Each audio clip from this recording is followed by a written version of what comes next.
Good morning, everyone.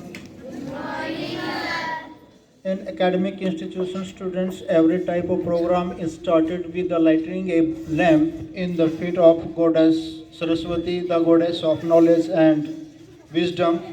So, for that purpose, I would like to invite Mr. Anil Kumarji, chief guest of the moment, and our principal Ramanorji to please light a lamp.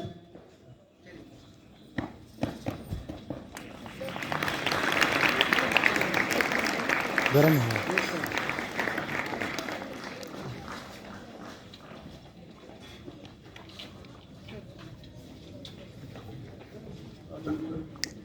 Sir sir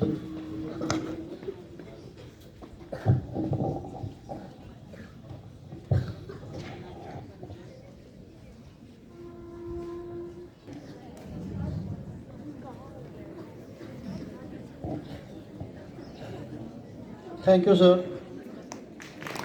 Thank you.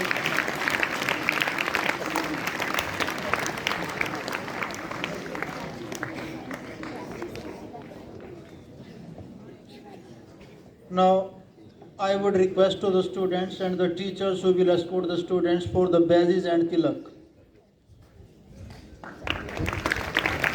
The guests are being welcomed by the badges and tilaks. वही लगा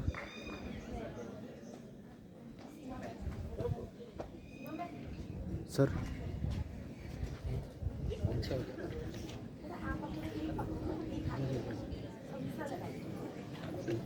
Thank you, boys, girls, and I welcome all of you once again. And for the further proceedings, I would like to invite Mr. Neeraj Kumar, please.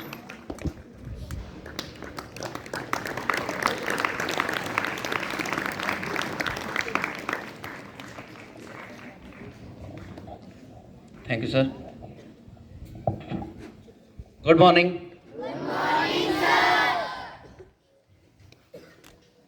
सबसे पहले आपके ही अपने विद्यालय प्रांगण में स्वागत है। आप अपने लिए एक बार जोरदार तालियां बजा दें।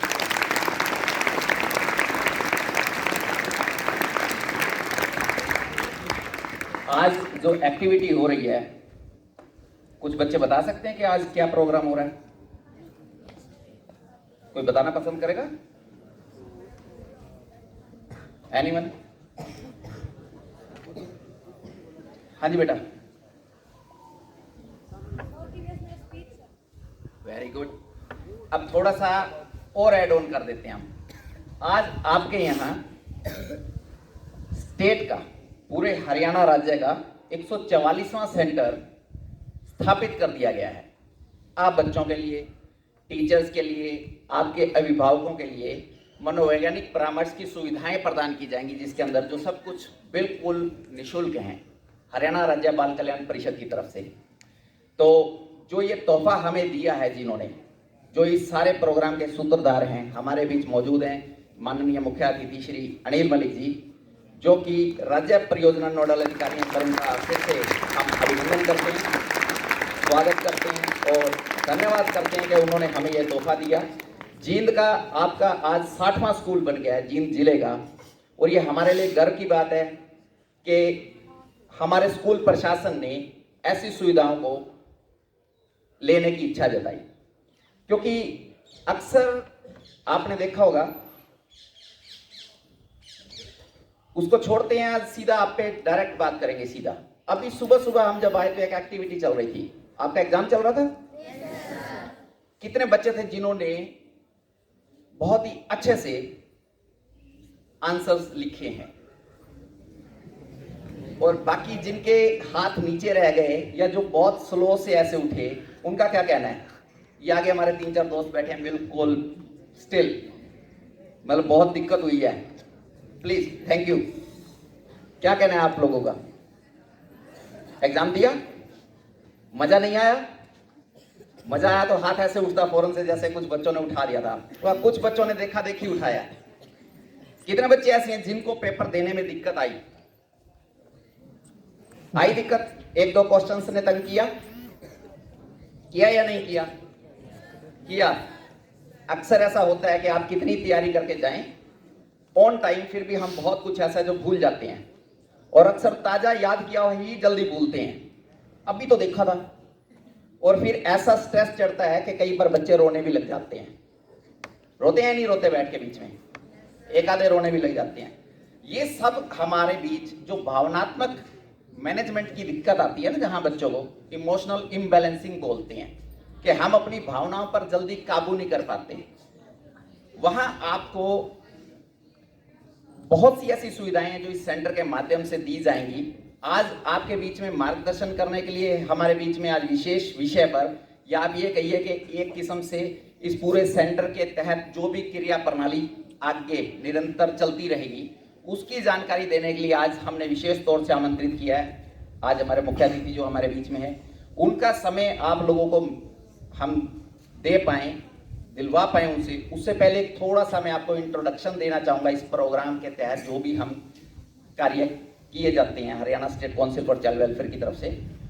उसमें विशेष तौर से जब सर आपका मार्गदर्शन करेंगे, समय समय पर टीचर्स काउंसलिंग भी होती है, पेरेंट काउंसलिंग भी होती है, टीचर्स पेरेंट्स के सेमिनार भी होंगे, बच्चों के साथ भी होंगे, बच्चों से अलग भी होंगे, टीचर्स ट्रेनिंग भी होती है, जो सब कुछ इंक्लूड रहता है उस प्रोग्राम के अंदर।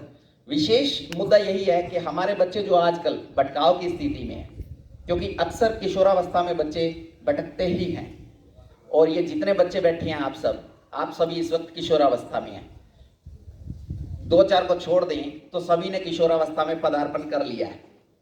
और ये किशोरावस्था ऐसी होती है जहां हम अक्सर जिद्दियां बांधने लग जाते हैं, जिद्दी हो जाते हैं, मम्मी पापा टोकने लगते हैं ज़्यादा से ज़्यादा, टीचर्स भी आपको ज़्यादा से ज़्यादा टोकते हैं, ऐसे नहीं करना, ऐसे किया करो। सुनने को मिलता है या नहीं मिलता? मिलता है? कितने बच्चों को ऐसा सुनने को मिलता है? ये जो हाथ नीचे है इनको क्या लगता है? इन्हें कोई टोकता नहीं? कोई टोकता नहीं? टोकता है तो हाथ क्यों नहीं उठे? उठने चाहिए, हाथ उठाने में कोई शर्म नहीं है। ये ध्यान रखना बेटा, जिन बागों में माली नहीं होते ना, वो बाग जल्दी उजड़ जाते हैं। ये जो टोकने वाले होते हैं ना, ये हमारी केयरिंग करते हैं, ये हमारे फायदे के लिए ही हमें टोकते हैं कि बेटा ऐसे चलो, ताकि आपका आने वाला भविष्य जो है वो सही तरीके से आप बहुत अच्छे और सुंदर तरीके से उसको संवार सकें। इसके लिए ज्यादातर आपको टोकना पसंद करते हैं पेरेंट्स और टीचर्स। और हम क्या करते हैं? हम उनको नेग्लेक्ट करते हैं, उनसे जिद बांधेंगे या उनको प्रत्युत्तर देते हैं। कई बार हम इतने गुस्से में होते हैं कि चीजें भी तोड़ना शुरू कर देते हैं। इस तरह की जितनी भी सारी समस्याएं होती है वो मनोवैज्ञानिक परामर्श के माध्यम से सब कुछ सुलझाया जा सकता है। और उनके लिए हमें कुछ कदम उठाने पड़ते हैं। समय समय पर आपको निरंतर उन चीजों की सेवाएं लेनी पड़ेंगी, कोशिश करनी पड़ेगी हमें भी कहीं ना कहीं अपनी आदतों में बदलाव लाने की। क्योंकि आपने देखा होगा कि जो भी व्यक्ति सफल हुए हैं, उन्होंने कुछ ना कुछ मेहनत की है कहीं ना कहीं किसी ना किसी स्तर पे, तभी वो अपने आप को मजबूती से टिका पाए हैं। क्या आपको लगता है कि जो भी व्यक्ति कामयाब हुआ है उसे घर बैठे ही सब कुछ मिल गया हो? हमें खाना खाने तक के लिए भी मेहनत करनी पड़ती है। प्लेट के अंदर जब रोटी सब्जी आती है तो उसे भी हमें तोड़ना पड़ता है, हाथ को हिलाना पड़ता है। ऐसा होता है या नहीं होता? या कोई ऐसा भी कहेगा कि नहीं जी हमारा तो सारा कुछ मुंह में चला जाता है, ऐसे ही है? कोई ऐसा बच्चा नहीं है ना? तो अब मैं आपको एक छोटी सी स्टोरी सुनाता हूं जिससे आपको और क्लियर हो जाएगा कि आज का प्रोग्राम किस लिए हो रहा है और ये सेंटर आपके लिए क्या मदद कर सकता है। अक्सर हमारे जीवन में बहुत उतार चढ़ाव रहते हैं, बहुत सी समस्याएं ऐसी हो जाती है जो बहुत लंबे स्तर पर हमें लगती है कि ये कभी सॉल्यूशन है ही नहीं, इनका निकल ही नहीं सकता। बहुत से टीचर्स भी ऐसे हमें मिले हैं जो ये कहते हैं कि ये बच्चे कभी नहीं संवर सकते ही। बहुत से टीचर्स मिले हैं, इवन आप जितने भी आपके यहाँ टीचर्स बैठे हैं इनमें भी एक आधे बच्चे के लिए बता देंगे कि एक ऐसा बच्चा था जी, वो कभी नहीं, बहुत ढीठ था, मानता नहीं था, पढ़ाई नहीं की, बहुत समझा लिया फिर भी नहीं सुधरा। तो वहाँ मेरा भी पर्सनल एक्सपीरियंस रहा है सर के मार्गदर्शन में। लगभग 26 स्कूलों में अपनी सेवाएं दे रहे हैं हम, कुछ में दे चुके हैं, कुछ में दे रहे हैं, जिनमें हजारों बच्चों के साथ मिलने का मेरा सौभाग्य रहा, उनका मार्गदर्शन करने का सौभाग्य रहा। वहाँ कुछ बच्चों को व्यक्तिगत तौर पे भी अटेंड किया गया है, कुछ के पेरेंट्स को भी अटेंड करना पड़ा। कई बार बच्चों में नहीं, पेरेंट्स में दिक्कत होती है, लेकिन पेरेंट्स में इतनी नहीं होती जितने बच्चे क्रिएट कर देते हैं। तो एक स्टोरी सुनना चाहेंगे आप? कहानियां सुनने को मिलती हैं? मिलती हैं? आजकल नहीं मिलती, लेकिन आज आपके लिए बहुत अच्छी बात है कि सर भी हमारे लिए बहुत अच्छी अच्छी कहानियां ढूंढ के लाते हैं और वो कोशिश करेंगे कि आपको ज्यादा से ज्यादा आज सुनाई जाए। तो एक बार क्या हुआ कि एक राजा, उसकी कोई संतान नहीं थी, धनाढ्य था, बहुत भरपूर पैसा दौलत सोना चांदी सब कुछ। जैसे जैसे उसकी उम्र बढ़ने लगी उसे चिंता सताने लगी कि मेरा ये राज्य कौन संभालेगा, क्योंकि उसकी कोई संतान नहीं थी। तो उत्तराधिकारी खोजना बहुत मुश्किल काम हो जाता है जो सारे साम्राज्य को संभाल सके अच्छे से, क्योंकि हर किसी में संभालने की पोटेंशियल नहीं होती। दावे कई लोग करते हैं, किसी भी चीज को संभालने के लिए भी बड़ी दिक्कत होती है। जैसे आप बच्चे भी क्या करते होंगे, घर गए, आधे बच्चे यूनिफॉर्म ऐसे ही उतारा घेर दिया, है या नहीं? कितने बच्चों को सुनने को मिलता है रोज, इसको टांगो ढंग से, पैंट उठाओ, शर्ट उठाओ, ब्लेजर टांगो, देखो वो पीछे मिल गए।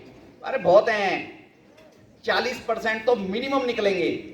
तो अभी आप लोग विशेष ध्यान से सुनना, हर चीज का सॉल्यूशन होता है।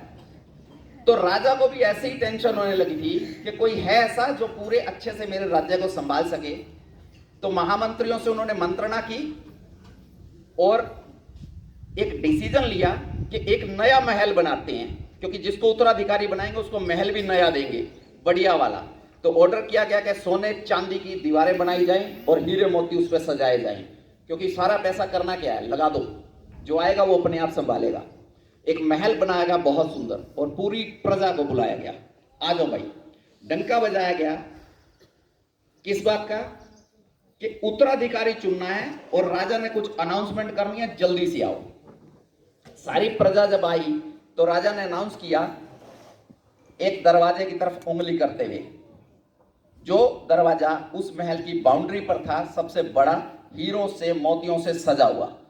उसके ऊपर सबने जब नजर डाली ऐसे तो एक मैथमेटिक्स का फार्मूला लिखा हुआ था, गणित का सूत्र। समझ आ गया? क्या समझ आया जल्दी, गणित का सूत्र या मैथमेटिक्स फार्मूला? दोनों। वेरी गुड, अपने लिए तालियां बजा सकते हो, विशेषकर जिन्होंने जवाब दिया, और जिन्होंने नहीं दिया वो इसलिए बजा लें कि अब थोड़ा सा अलर्ट होके बैठना है, क्योंकि यहां वाले बच्चों का ना ध्यान थोड़ा कमजोर है। अलर्ट होकर के बैठेंगे तो बहुत अच्छे से समझ पाएंगे, क्योंकि आने वाला 1-1.5 घंटा आपके ही विषय में होगा, आपसे ही चर्चा की जाएगी। तो राजा ने जब सबको वो दरवाजा दिखाया कि वो दरवाजा देखो भाई, उस पर एक मैथमेटिक्स का फार्मूला लिखा हुआ था, अनाउंस किया कि अगले 3 दिन में जो भी इस गेट को लांग के खोल करके अंदर चला जाएगा वही उत्तराधिकारी बना दिया जाएगा। लेकिन शर्त यह है कि जो इसके ऊपर फार्मूला लिखा हुआ है उसको सॉल्व करना होगा। अब बड़े बड़े विद्वान आए, तांता लगा रहा, 2 दिन निकल गए, जो भी आए वो देखे बहुत ही कठिन सा फार्मूला लिखा हुआ है और उसको सोल्व नहीं कर पा रहे, क्योंकि राजा ने अनाउंस किया था कि जो भी इस फार्मूले को सोल्व करेगा दरवाजा अपने आप खुल जाएगा और अंदर जाकर के राजपाट संभाल सकता है, सारा का सारा उत्तराधिकारी मेरा वही बनाया जाएगा। अब तीसरा दिन आया, तीसरे दिन जो बचे खुचे थे, जो बड़ी दूर दूर से आ रहे थे लोग, उन्होंने भी अपना हाथ आजमाया, लेकिन कोई भी गणित का महारथी उस फार्मूले को सोल्व नहीं कर पा रहा था। शाम का समय हुआ, राजा बहुत ही उदास, क्योंकि अब उसे ये लगा कि 3 दिन में भी जब कोई इतने बड़े बड़े महारथी आकर के भी उस फार्मूले को सोल्व नहीं कर पाए हैं तो अब कौन कर पाएगा। भीड़ जैसे जैसे छटने लगी, क्योंकि सारे के सारे हताश थे, किसी के हाथ में भी वो बाल नहीं आ रहा था, क्योंकि सबको चाहिए था ना राज्य पूरा का पूरा। तो जैसे ही सैनिकों को ऑर्डर किया गया भैया कोई और रह रहा है तो उसे भी बुला लाओ, निपटाएं काम को, तो 2-3 आदमी और रह गए थे। एक सैनिक दौड़ता हुआ आया, बोला महाराज एक बंदा और भी बैठा है पीछे, पता नहीं सुबह का आया, बैठा पलाथी मार रखी है, कुर्ता पैजामा मैला सा डाला हुआ, सिंपल सा आदमी है। उसको बोला था कि जा भाई अपना भी नंबर लगा ले। बोला जितने हैं पहले लगाने दो आराम से। बड़े प्यार से उसने जवाब दिया और फिर से बैठ के आंखें बंद करके, पता नहीं पागल ही लग रहा है हमें। बोला कोई बात नहीं, उससे आप निवेदन कीजिए, उसे भी बुला लाइए अब कि भाई सारे आ गए हैं, आप भी आ जाओ। अब देखा जैसे ही उसका नंबर आया, क्योंकि उससे पहले जितने थे वो सारे फेल हो चुके थे, अब लास्ट में वही रह रहा था, तो उसको भी थोड़ी सी उम्मीद होती है ना हमें हर काम में कि चलो शायद अब काम बन जाए। तो राजा ने उम्मीद जताई कि क्यों ना इसे भी अवसर दे दिया जाए। इतने में जितने भी वहां पर गणित के महारथी बैठे थे वो सभी हंस पड़े, बोले इसे क्या ग से गणित का भी नहीं पता होगा, इसे तो ये तो ग से गधा लग रहा है। अक्सर हमें एग्जाम्पल मिलते हैं बढ़िया वाले, मिलते हैं नहीं मिलते? मिलते हैं ना। अब ग से गणित और ग से गधा, लेकिन वो देखा कि वो व्यक्ति अभी भी बहुत शांत स्वभाव में खड़ा है, आराम से निश्चिंत होकर के। और जैसे ही राजा ने उसे आदेश दिया कि भैया अब तुम भी ट्राई कर लो क्योंकि अब सारे हार चुके हैं, तो उसने क्या किया, वो गया गेट के पास और उस फार्मूले के ऊपर ऐसे पागलपंती में कह सकते हैं हम, जैसे एक होता है ना बेतरतीब, ऐसा हाथ ऐसे घुमाने लगा। तो जब वो ये एक्टिविटी कर रहा था तो जितने विद्वान थे वो उसे देख करके हंस रहे थे। भाई ऐसे हाथ घुमाने से थोड़ी कुछ हो जाएगा, इसका कैलकुलेशन करना पड़ेगा, निकालना पड़ेगा कुछ ना कुछ। तो उसने जैसे उस पर थोड़ा सा हाथ घुमाया और घुमाने के बाद 1 सेकंड रुक के उसने धक्का दे दिया दरवाजे को, और धक्का देते ही दरवाजा खुल गया। अब सभी हैरान, भाई इसने सॉल्यूशन कैसे निकाला इस फार्मूले का, भाई ऐसा क्या निकाला इसने जिससे गेट खुल गया। अब सारे के सारे, क्योंकि अब सारी जो अनाउंसमेंट्स हुई थी वो कार्यक्रम तो शुरू होना था, उत्तराधिकारी बनाया गया, सिंहासन पर बिठाया गया।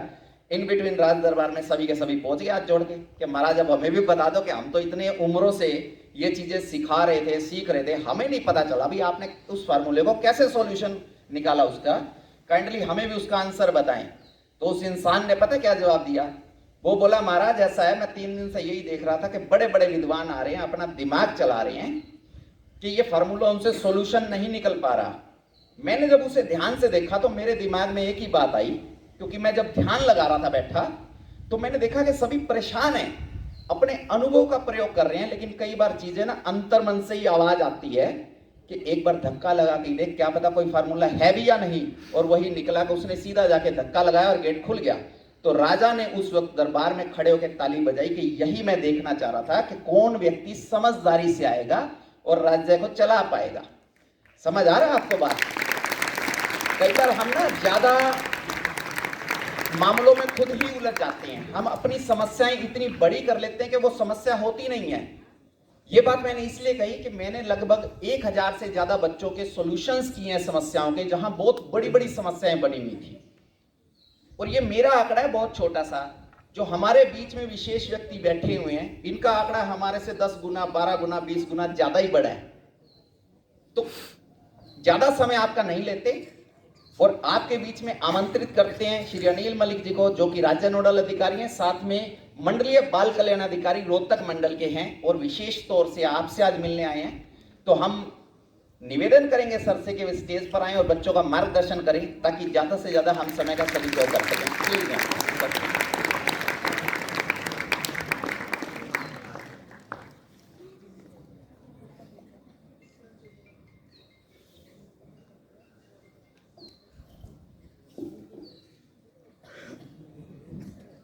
Thank you Neeraj ji.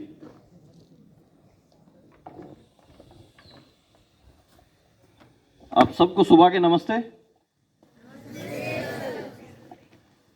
उम्मीद करता हूं आप खुश होंगे, ऊर्जा से लबालब होंगे।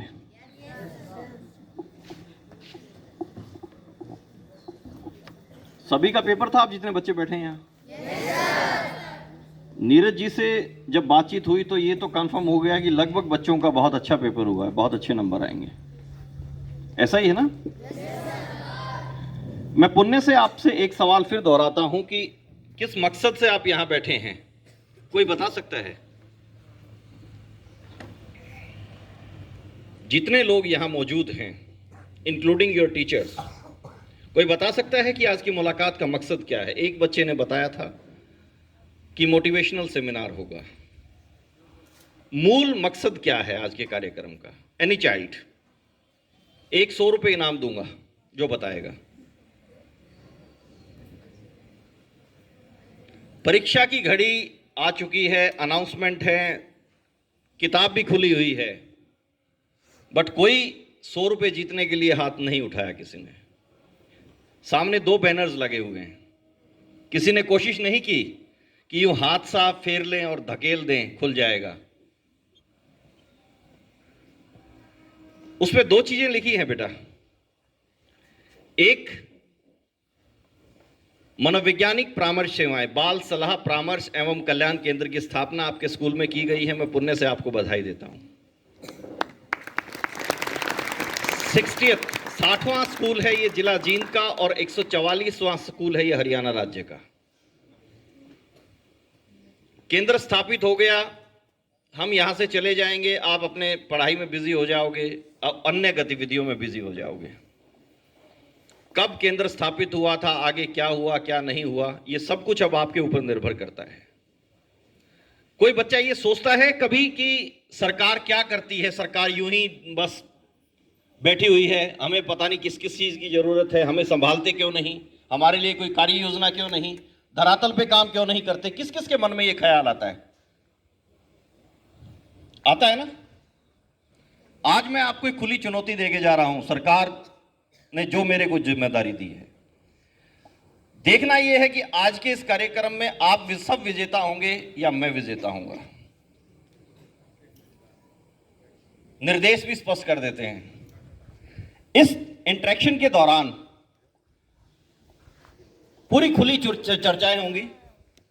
आपका रिस्पांस जुलाना वासियों को यह बताएगा कि दुर्गा सीनियर सेकेंडरी स्कूल में आज कुछ हो रहा है, या अकेली मेरी आवाज आप अड़ोस पड़ोस में जितने लोग रहते हैं उनसे पूछिएगा कि कौन था आज पता नहीं क्या क्या बात कर रहा था। और जब वो कहेंगे कि क्या क्या बात कर रहा था, सिर्फ वही बच्चा, वही टीचर इस बताने के लिए आगे सक्षम होगा जो ध्यान करके इन बातों पे अमल करेगा। You all are free. निर्धारित समय 9:50 पे मैं आपके यहां आ चुका था, जो मैंने कमिटमेंट किया था। और जीवन में एक ही बात सीखी है बेटा, अपने टीचर से, अपने पेरेंट्स से, समय की बर्बादी अगर 1 सेकंड भी आप करते हैं तो आप जिम्मेदार हैं। खून का तो बदला हो सकता है कि आपका ब्लड ग्रुप मेरे ब्लड ग्रुप से मैच करता हो और आवश्यकता हो जाए तो मुझे मिल जाए, संभावना है। मेरा समय आपको उधार नहीं मिल सकता। खेत में आप पानी दे रहे हो, तेरा उधार दे दे, मेरा उधार दे देगा, पुराना सिस्टम है, चलता है, कारगर है। कोई बच्चा ऐसा बता सकता है कि मेरी 1 सेकंड उधार लेके आप काम कर सकते हो सकता है? बेटा, अगर जीवन में आप अपने लक्ष्य की ओर तत्पर हैं, और उसके लिए क्या है, आपका लक्ष्य होना चाहिए, वो तब आप हासिल कर पाओगे, तब आप विजेता बनोगे जब उस सेकंड की कीमत को समझोगे। 1 सेकंड का मतलब 1 मिनट में 60 सेकंड। अब करीब करीब 1 घंटा देर से हम चर्चा कर रहे हैं। जितनी देर हम रहेंगे ऊर्जा से लबालब रहेंगे, ये मेरी गारंटी है। जितनी देर रहेंगे आप बोर नहीं होंगे, ये भी मेरी गारंटी है। लेकिन आप अपने आप के प्रति ईमानदार रहेंगे। जितनी चर्चाएं करेंगे खुले मन से करेंगे, एक पिता की दृष्टिकोण से, एक दोस्त की तरह। मैं बेटा यहां पे लेक्चर देने नहीं आया हूं, किताब पढ़ने नहीं आया हूं, क्योंकि किताब पढ़ने और पढ़ाने में जितने आप और आपके शिक्षक सक्षम हैं, मैं नहीं हूं। उनकी सब्जेक्ट एक्सपर्टीज है, वो बहुत बेहतर से आपको चीजें समझा सकते हैं। लेकिन व्यवहारिक ज्ञान की जो बातें हैं, being a child welfare officer करीब 21 साल, और इसी इंस्टीट्यूट में, यानी कि सरकार की इस उपलब्धता से पहले, जिला अधिकारी की नियुक्ति से पहले एज काउंसलर मैंने काम किया है, क्योंकि मेरा विषय ही ऐसा है। जब तक अनुभव नहीं होगा तो फिर बड़ा पद भी नहीं मिलेगा। और सौभाग्य से आज रोहतक मंडल के 5 जिलों के ऊपर मैं काम कर रहा हूं, जहां कंसर्न हमारे चाइल्ड वेलफेयर ऑफिसर्स काम कर रहे हैं। यह भी मेरा सौभाग्य है कि मनोवैज्ञानिक परामर्श सेवाओं का जो स्टेट का नोडल ऑफिसर की भूमिका मुझे मिली है, इसकी एग्जीक्यूशन की मेरी गारंटी है। पूरे स्टेट में एक चुनौती है कि या तो मुझे थका दो, नहीं तो मैं थकाऊंगा आपको। आज सेंटर एस्टेब्लिशमेंट हुआ है। मैं धन्यवाद करता हूं स्कूल मैनेजमेंट का, प्रिंसिपल साहब राम मनोहर जी का, मिस्टर शर्मा जो मैनेजिंग डायरेक्टर हैं, और बहुत ही स्पेशल थैंक्स करता हूं आपके music teacher mister Mahavir ji का,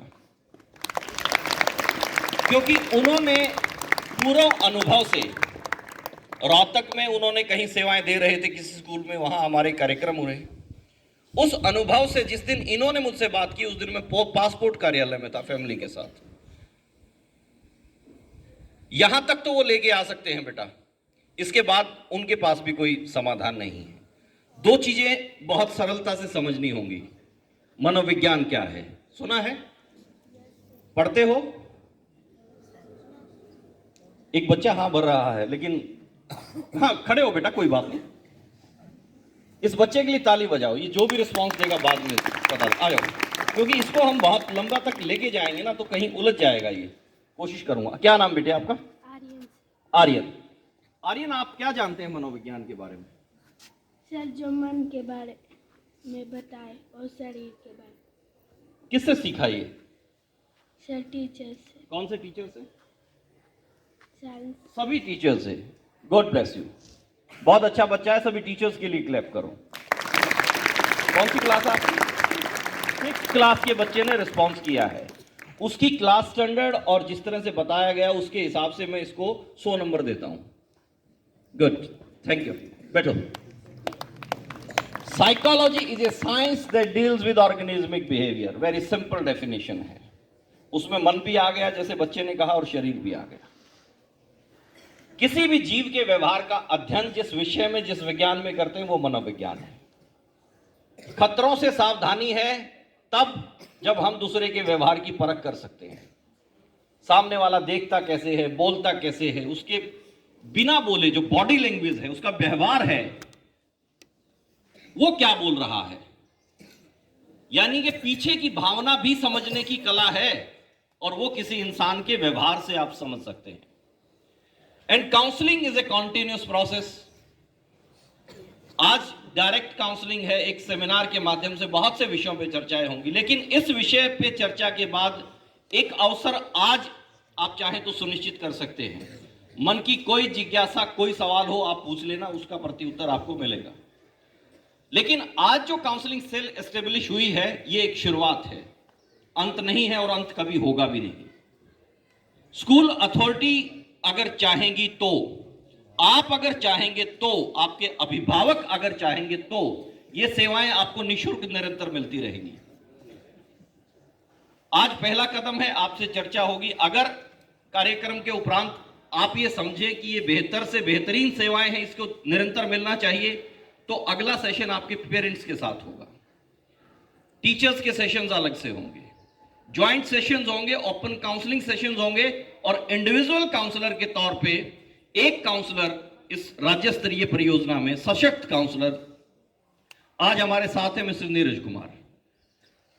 इनके मुंह पे मैं ज्यादा सी बात नहीं कहूंगा, संक्षिप्त में इतना ही कहूंगा कि एक वो इंसान जिसका खुद के स्वास्थ्य से बहुत उतार चढ़ाव रहते हैं, अपनी बाइक को उठा के कभी पंचकूला में, कभी सिरसा में, कभी फरीदाबाद में और कभी जींद के जुलाना में 26 स्कूल के बच्चों को करीब करीब 1400 से अधिक व्यक्तिगत परामर्श सेवाएं दे चुके हैं।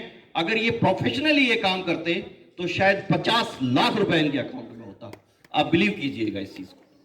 मेट्रो सिटीज में आपको एक एक सिटिंग के 5 से 25 हजार रुपए तक चलते हैं। ये सेवाएं आपके स्कूल प्रबंधन की वजह से और मिस्टर महावीर की वजह से, जिन्होंने इस मैसेज को आपकी अथॉरिटीज को, प्रिंसिपल साहब को, मैनेजमेंट को कन्वे किया और उन्होंने इस बात को समझा। इसको हम नतीजागत तब साबित कर सकते हैं जब हम पूरी सहभागिता रखें। जब आपको कोई अवसर मिलता है, कोई कार्य योजना पे चर्चाएं होती है, कोई कार्यक्रम आयोजित होता है, तो बेटा आपको अपने आप से, खुद टीचर से ये कांटेक्ट करके पूछना चाहिए कि आज का विषय क्या है, किस लिए हम बैठेंगे। क्योंकि हमारी जो सफलता नहीं मिलती ना, अक्सर हम चाहते कुछ हैं, मन में ना तरह तरह के ख्याल होते हैं। आपका मन जो है, आपकी सोच जो है ना, ये बहुत ताकतवर होती है बेटा। अगर विषयगत विषय पे आप यहां जानकारी हासिल करके बैठते हैं तो आपके पास बहुत सी सोच कि आपके सवाल कुछ होंगे, आप में क्यूरियोसिटी होगी, जिज्ञासा होगी, और जब जिज्ञासा होगी तो आप कुछ हासिल करना चाहेंगे। हम सोचते कुछ हैं, चाहते कुछ हैं, और परिणाम अक्सर इसके विपरीत होता है। सिर्फ यही कारण है, हमारी सोच, हमारी चाहत अगर एक जैसी होगी तो परिणाम भी सकारात्मक निकलते हैं। आज की मुलाकात का मकसद क्या है ये आप नहीं बता पाए, लेकिन मैं जो बताने का प्रयास कर रहा हूं शायद अब काफी कुछ क्लियर है। अब समझ रहे हैं आप कि आज की मुलाकात का मकसद क्या है। आपके एक बैनर पे एक विषय भी लिखा हुआ है, वहां पे वो पढ़िए, psycho behavioral techniques of child protection, every citizen can play a positive role in setting new dimensions. सरलता से अगर इसको समझे हम, बाल सुरक्षा की मनोवैज्ञानिक व्यवहारिक तकनीकें, बाल सुरक्षा के लिए आप चाइल्ड प्रोटेक्शन की अगर हम बात करते हैं, जो बहुत जरूरी है, क्योंकि बचपन सुरक्षित नहीं होगा, किशोर सुरक्षित नहीं होंगे, तो सशक्त युवा कहां से आएंगे। और इस सशक्तिकरण का मतलब सिर्फ ये नहीं है कि चाइल्ड एब्यूज हो रहा है उसको रोक दिया जाए, ये तो रोकना ही है। इसका मतलब ये है कि हमारे बच्चे साइकोलॉजिकली एम्पावर हों, उनको मनोवैज्ञानिक दृष्टिकोण से सशक्त बनाया जाए। बाल सुरक्षा की मनोवैज्ञानिक व्यवहारिक तकनीकें प्रत्येक नागरिक, आपके टीचर, आपके पेरेंट्स, आप खुद, सामने वाला दुकानदार, मैं और आप, हर किसी नागरिक की ये जिम्मेदारी है कि वो अपनी सकारात्मक भूमिका आपके प्रोटेक्शन के लिए, आपको प्रेरित करने के लिए निभाए। अब अगर मैं एक बहुत छोटा सा सवाल करूं, जो अक्सर आपको कुछ डिफरेंट डिपार्टमेंट से, वेलफेयर से ही विशेष तौर से, चाइल्ड वेलफेयर की जो बहुत डिफरेंट विंग्स काम कर रही हैं, आईसीपीएस के कुछ लोग, चाइल्ड वेलफेयर के कुछ लोग, सीडब्ल्यूसी के कुछ लोग, हो सकता है कभी आपसे मुलाकात करने आए हों, अगर ऐसा आपका सौभाग्य रहा हो तो। आपके टीचर्स इस पे बड़ा फोकस रखते हैं। माता पिता की जिम्मेदारी है, वो कितना बता पा रहे हैं मुझे नहीं मालूम। साधारण शब्दों में अगर मैं पूछना चाहूं तो कितने बच्चे ये बता सकते हैं कि गुड टच और बैड टच के बारे में हमें मालूम है?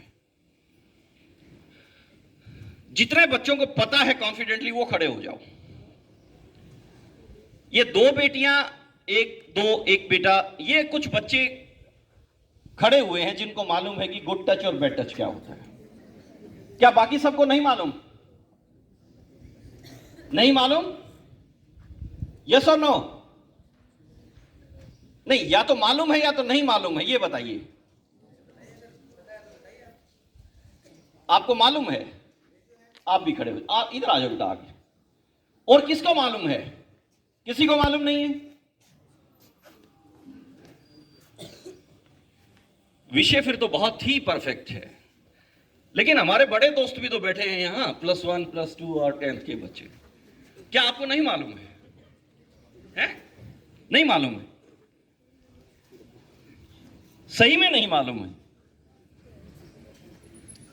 आपको मालूम है किसी को? वेरी स्ट्रेंज, कभी किसी ने बताया ही नहीं।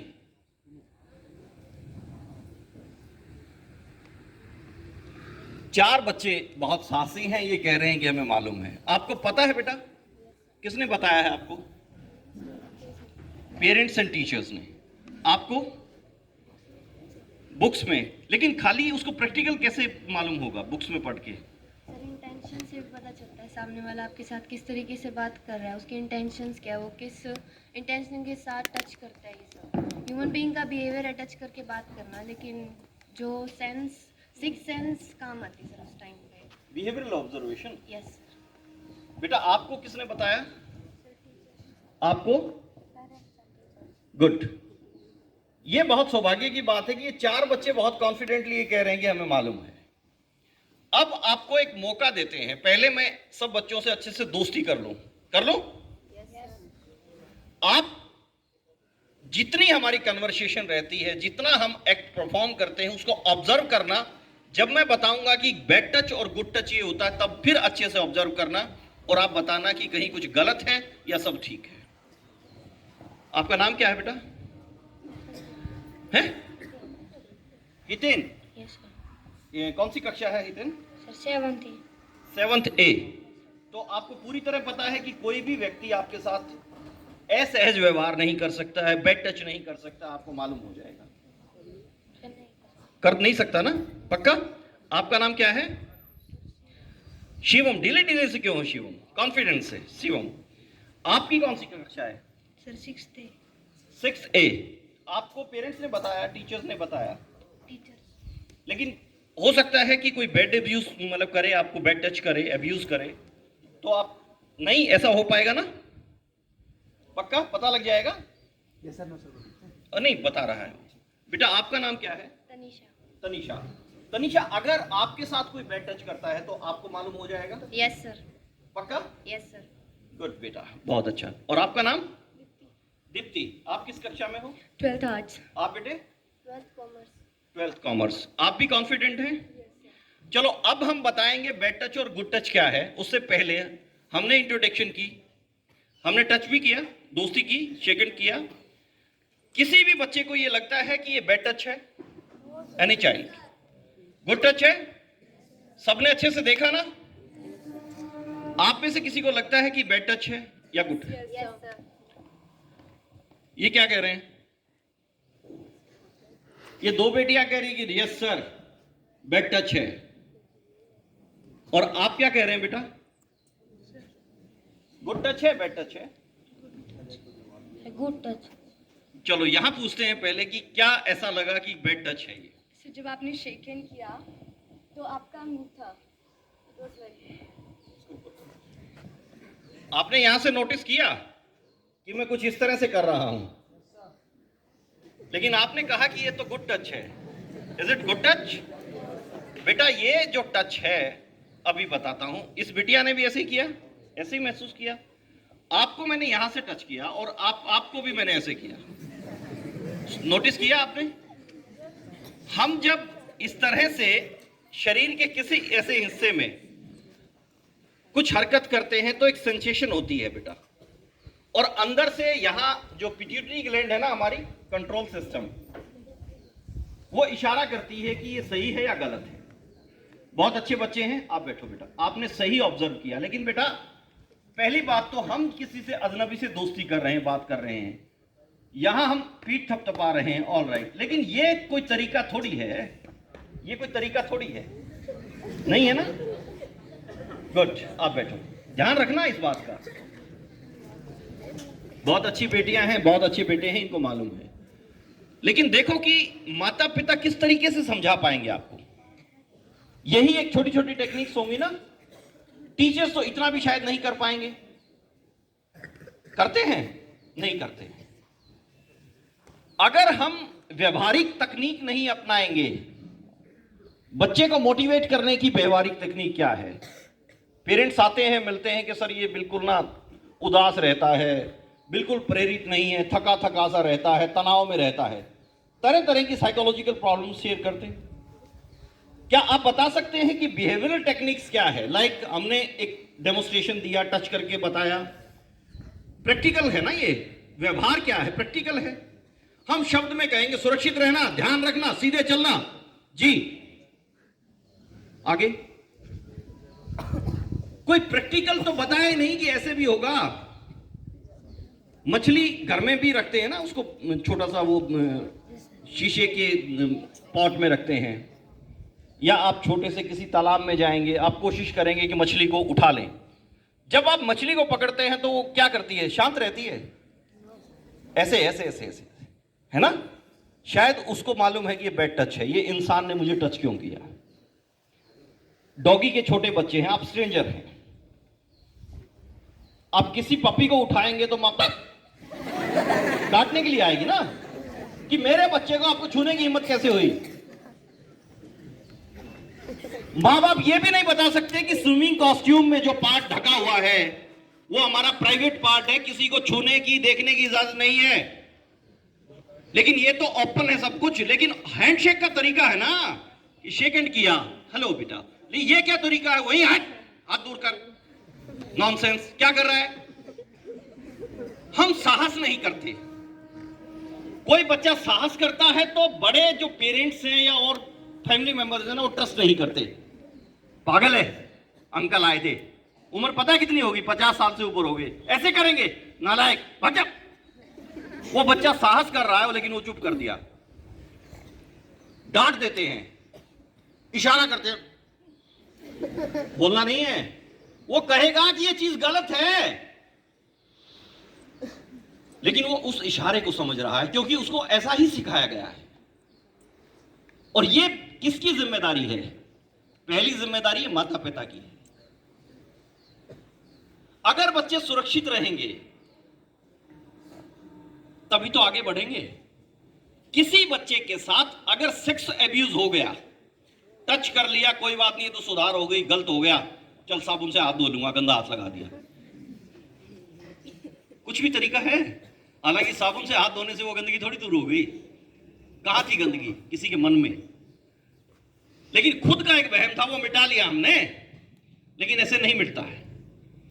लेकिन जिस बच्चे के साथ सेक्स एब्यूज हो गया, उसके साथ सेक्स एब्यूज किया, उसको प्रयास किया और वो नाकामयाब हो गया कि मैं कोशिश तो कर रहा था यौन शोषण करने का, लेकिन ये बच गया। आज उस बच्चे ने जो झेल लिया इस दौरान 10-5 मिनट, 1 घंटा, आधा घंटा, उसका जो मेंटल ट्रॉमा है, उसकी मानसिक स्थिति कैसे है, कौन समझाएगा, कैसे समझेगा?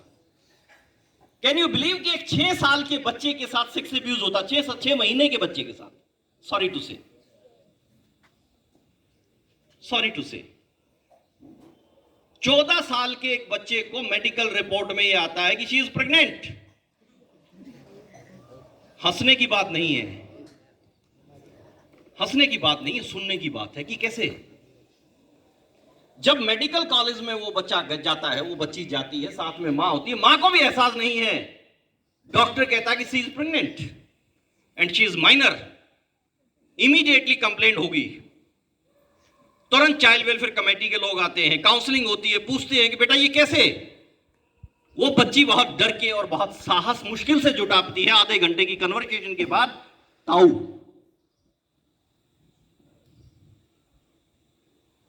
क्या करेंगे? इंतजार? नहीं, हमारे यहां सब कुछ ठीक ठाक है भाई, हमें क्या जरूरत है, बढ़िया जमीन है, बढ़िया जायदाद है, बढ़िया मील सिटी मार रही है, बढ़िया स्कूलिंग हो रही है, ठीक है। बस अगर पड़ोस के घर में आग लगती है तो आंच हम तक पहुंचेगी। Be aware. पॉक्सो एक्ट 10 साल हो चुके हैं। 14 नवंबर 2012 में जुवेनाइल जस्टिस बोर्ड में एक प्रोविजन किया था, पॉक्सो एक्ट की धारा, protection of children from sexual offence. किसी भी तरह की यौन घटना ना घटे, उसके लिए 10 साल पहले यह प्रावधान था। दुर्भाग्य की बात है 94% लोग हमारी पहचान वाले हैं जो बच्चों का यौन शोषण कर रहे हैं।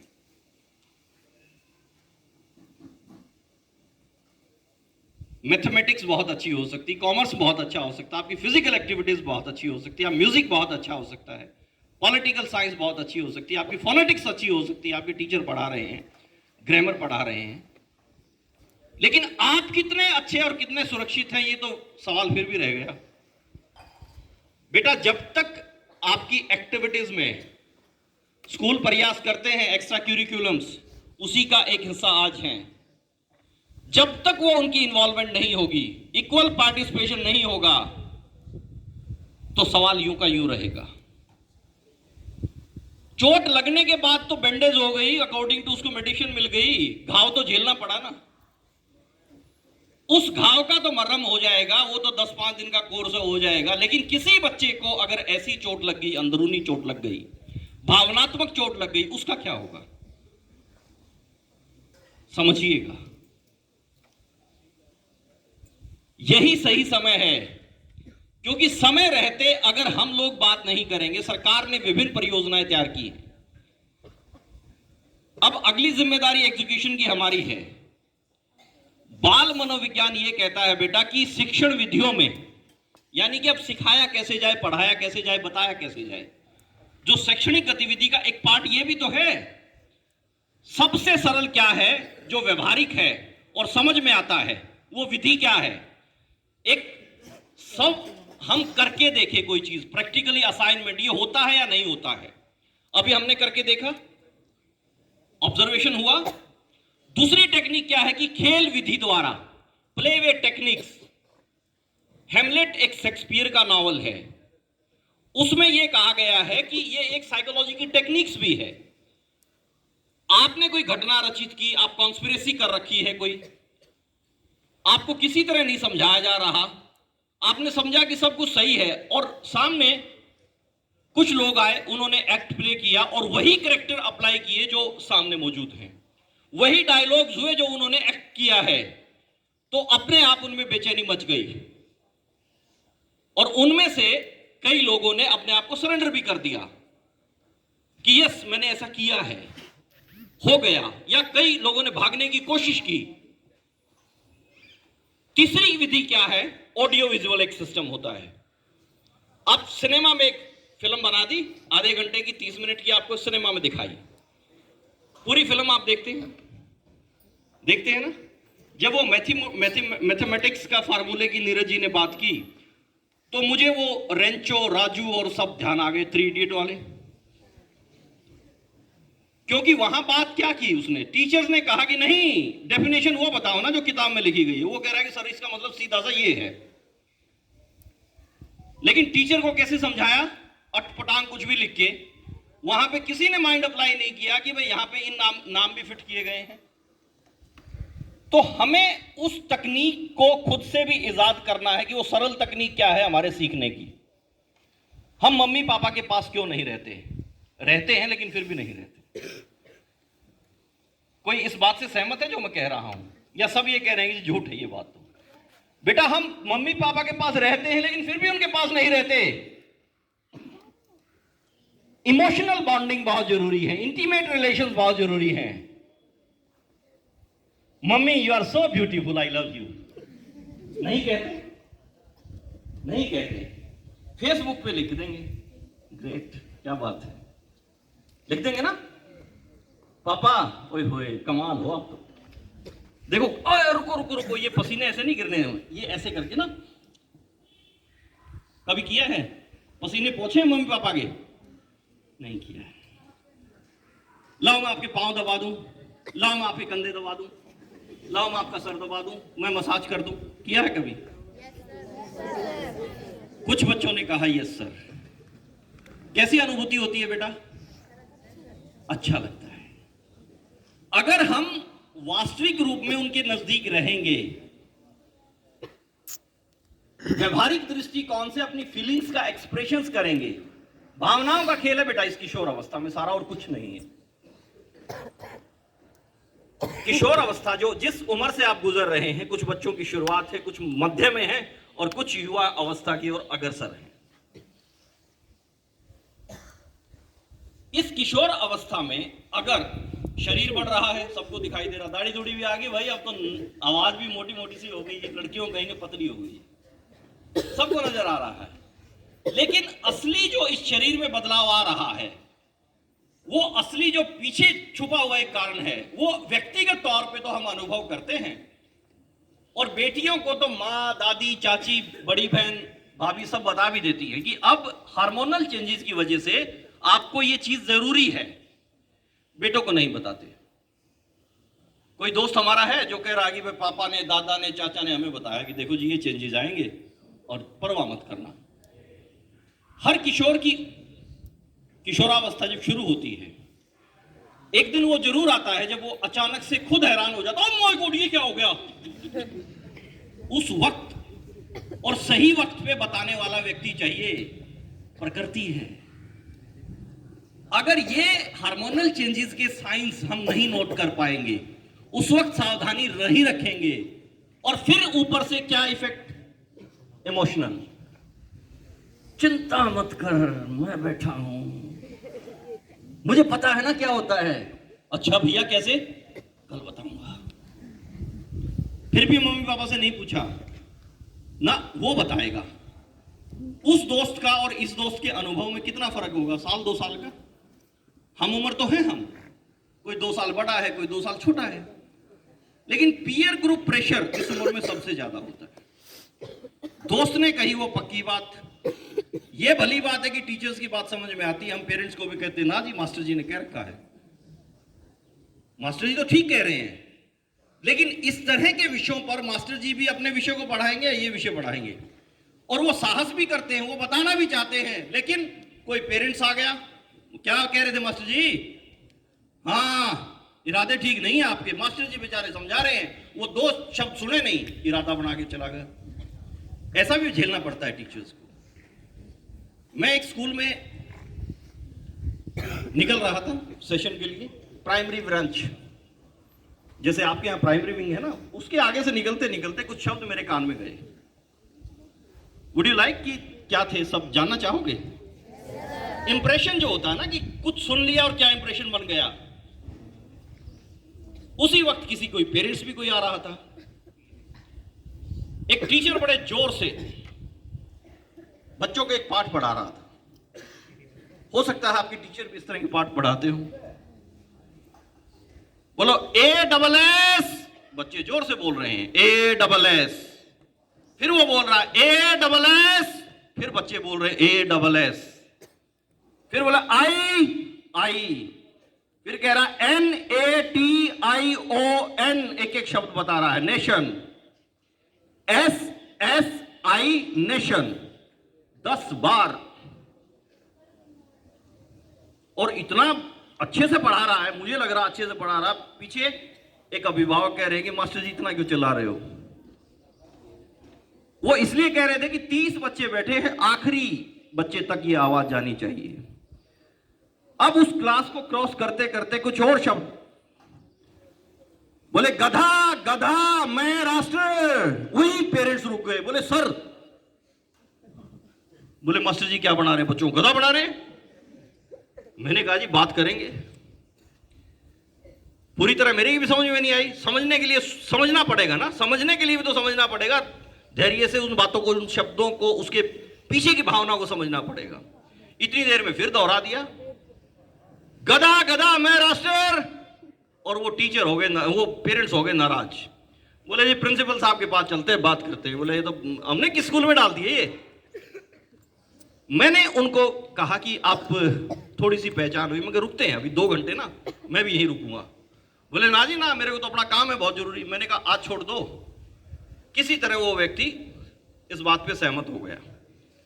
मैंने कहा कि 2 घंटे हम कुछ बातचीत करेंगे, उसके बाद पूछेंगे, क्लास लेंगे। मैं इनकी अब क्लास लेंगे की बात पे उनको तैयार हो गया कि मेरा एक सपोर्टर और मिल गया।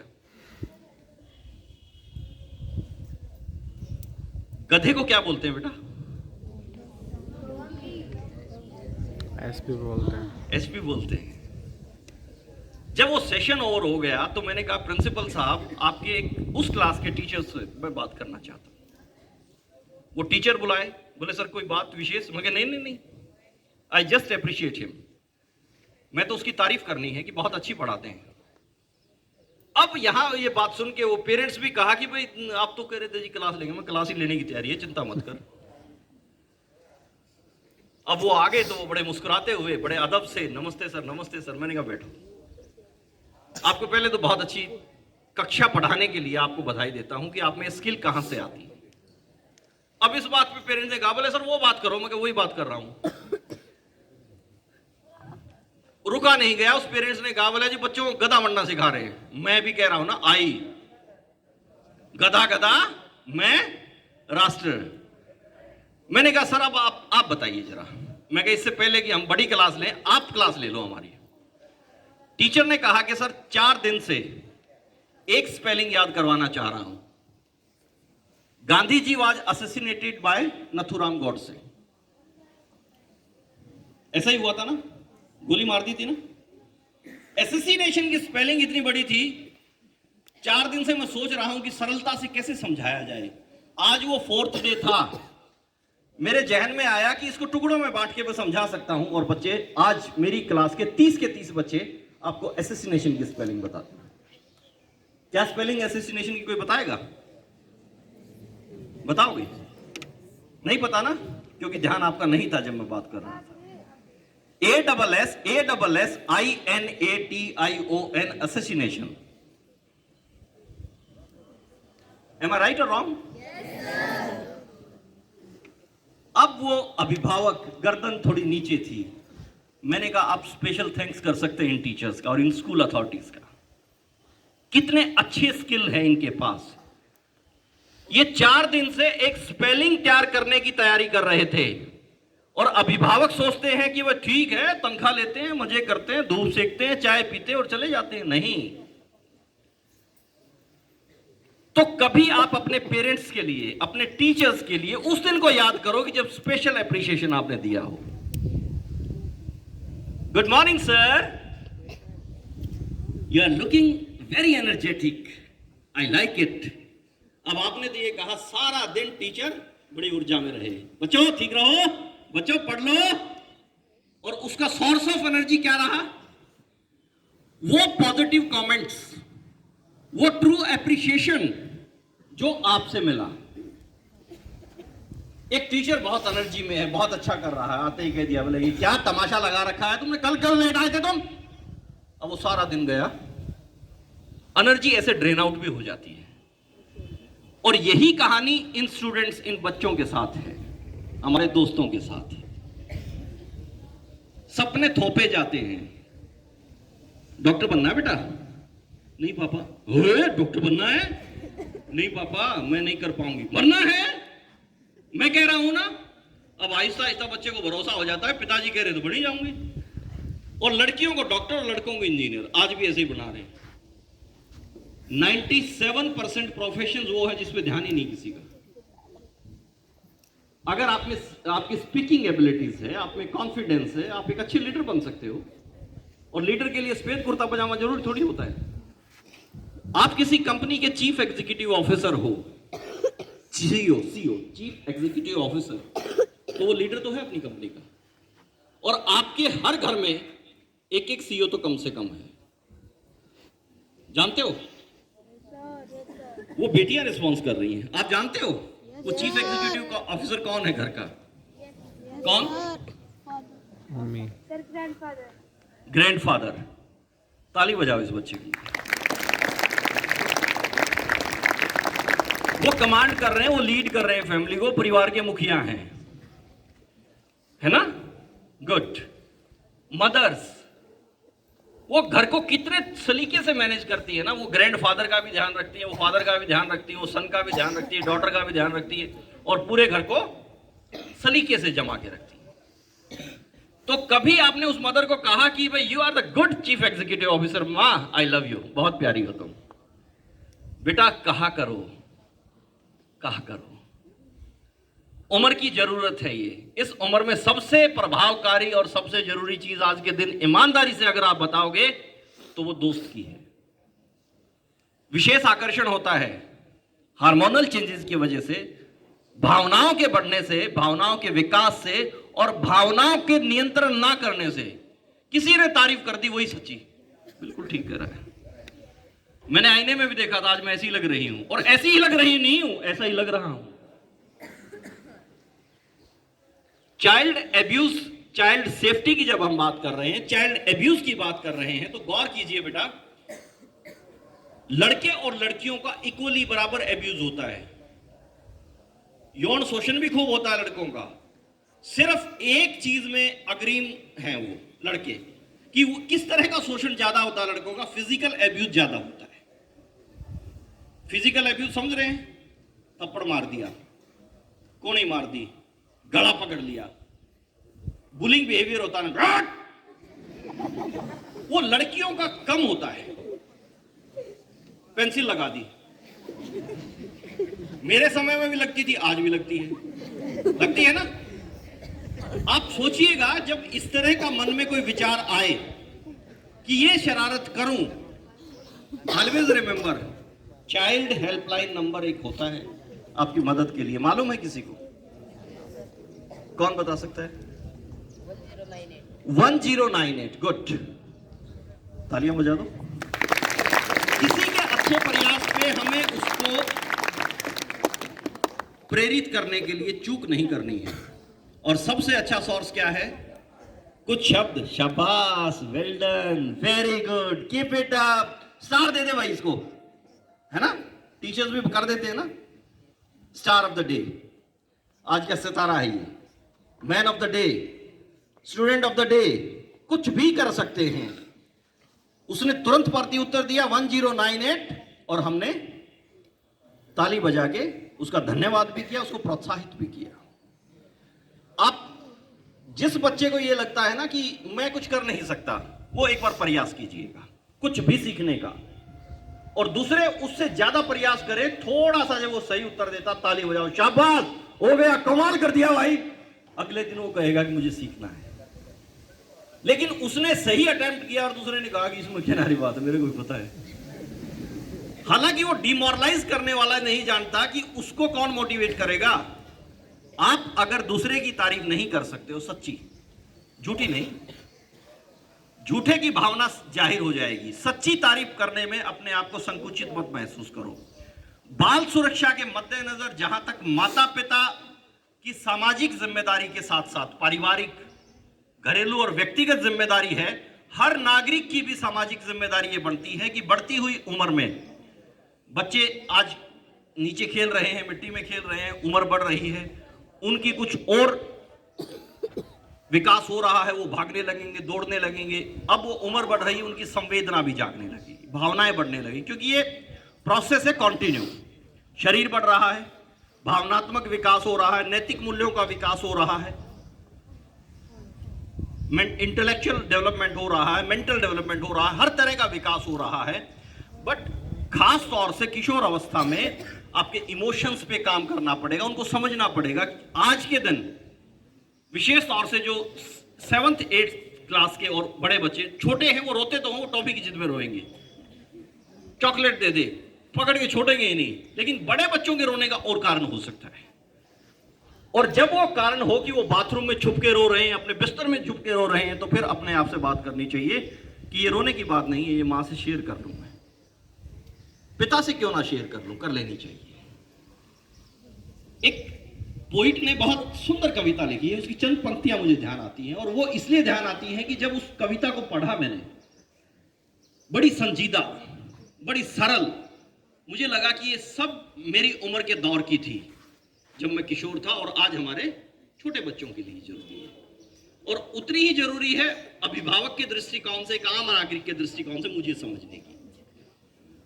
उसमें लिखा है कि आंसुओं को बहुत समझाया, आंसू आते हैं ना बहुत सारे, आंसुओं को बहुत समझाया, तन्हाई में आया करो, महफिल में आके मेरा मजाक ना बनाया करो। यानी कि मैं 100, 250, 300 बच्चों में बैठा था, और यार तेरे को बिल्कुल नहीं सोची, तू आंखों से गिर गया। एक व्यक्ति आंसुओं को समझा रहा है। अब आंसू बोले कि इतने लोगों के बीच भी तुम्हें तन्हा पाता हूं, इतने लोगों के बीच भी तुम्हें तन्हा पाता हूं, बस इसलिए साथ निभाने चला आता।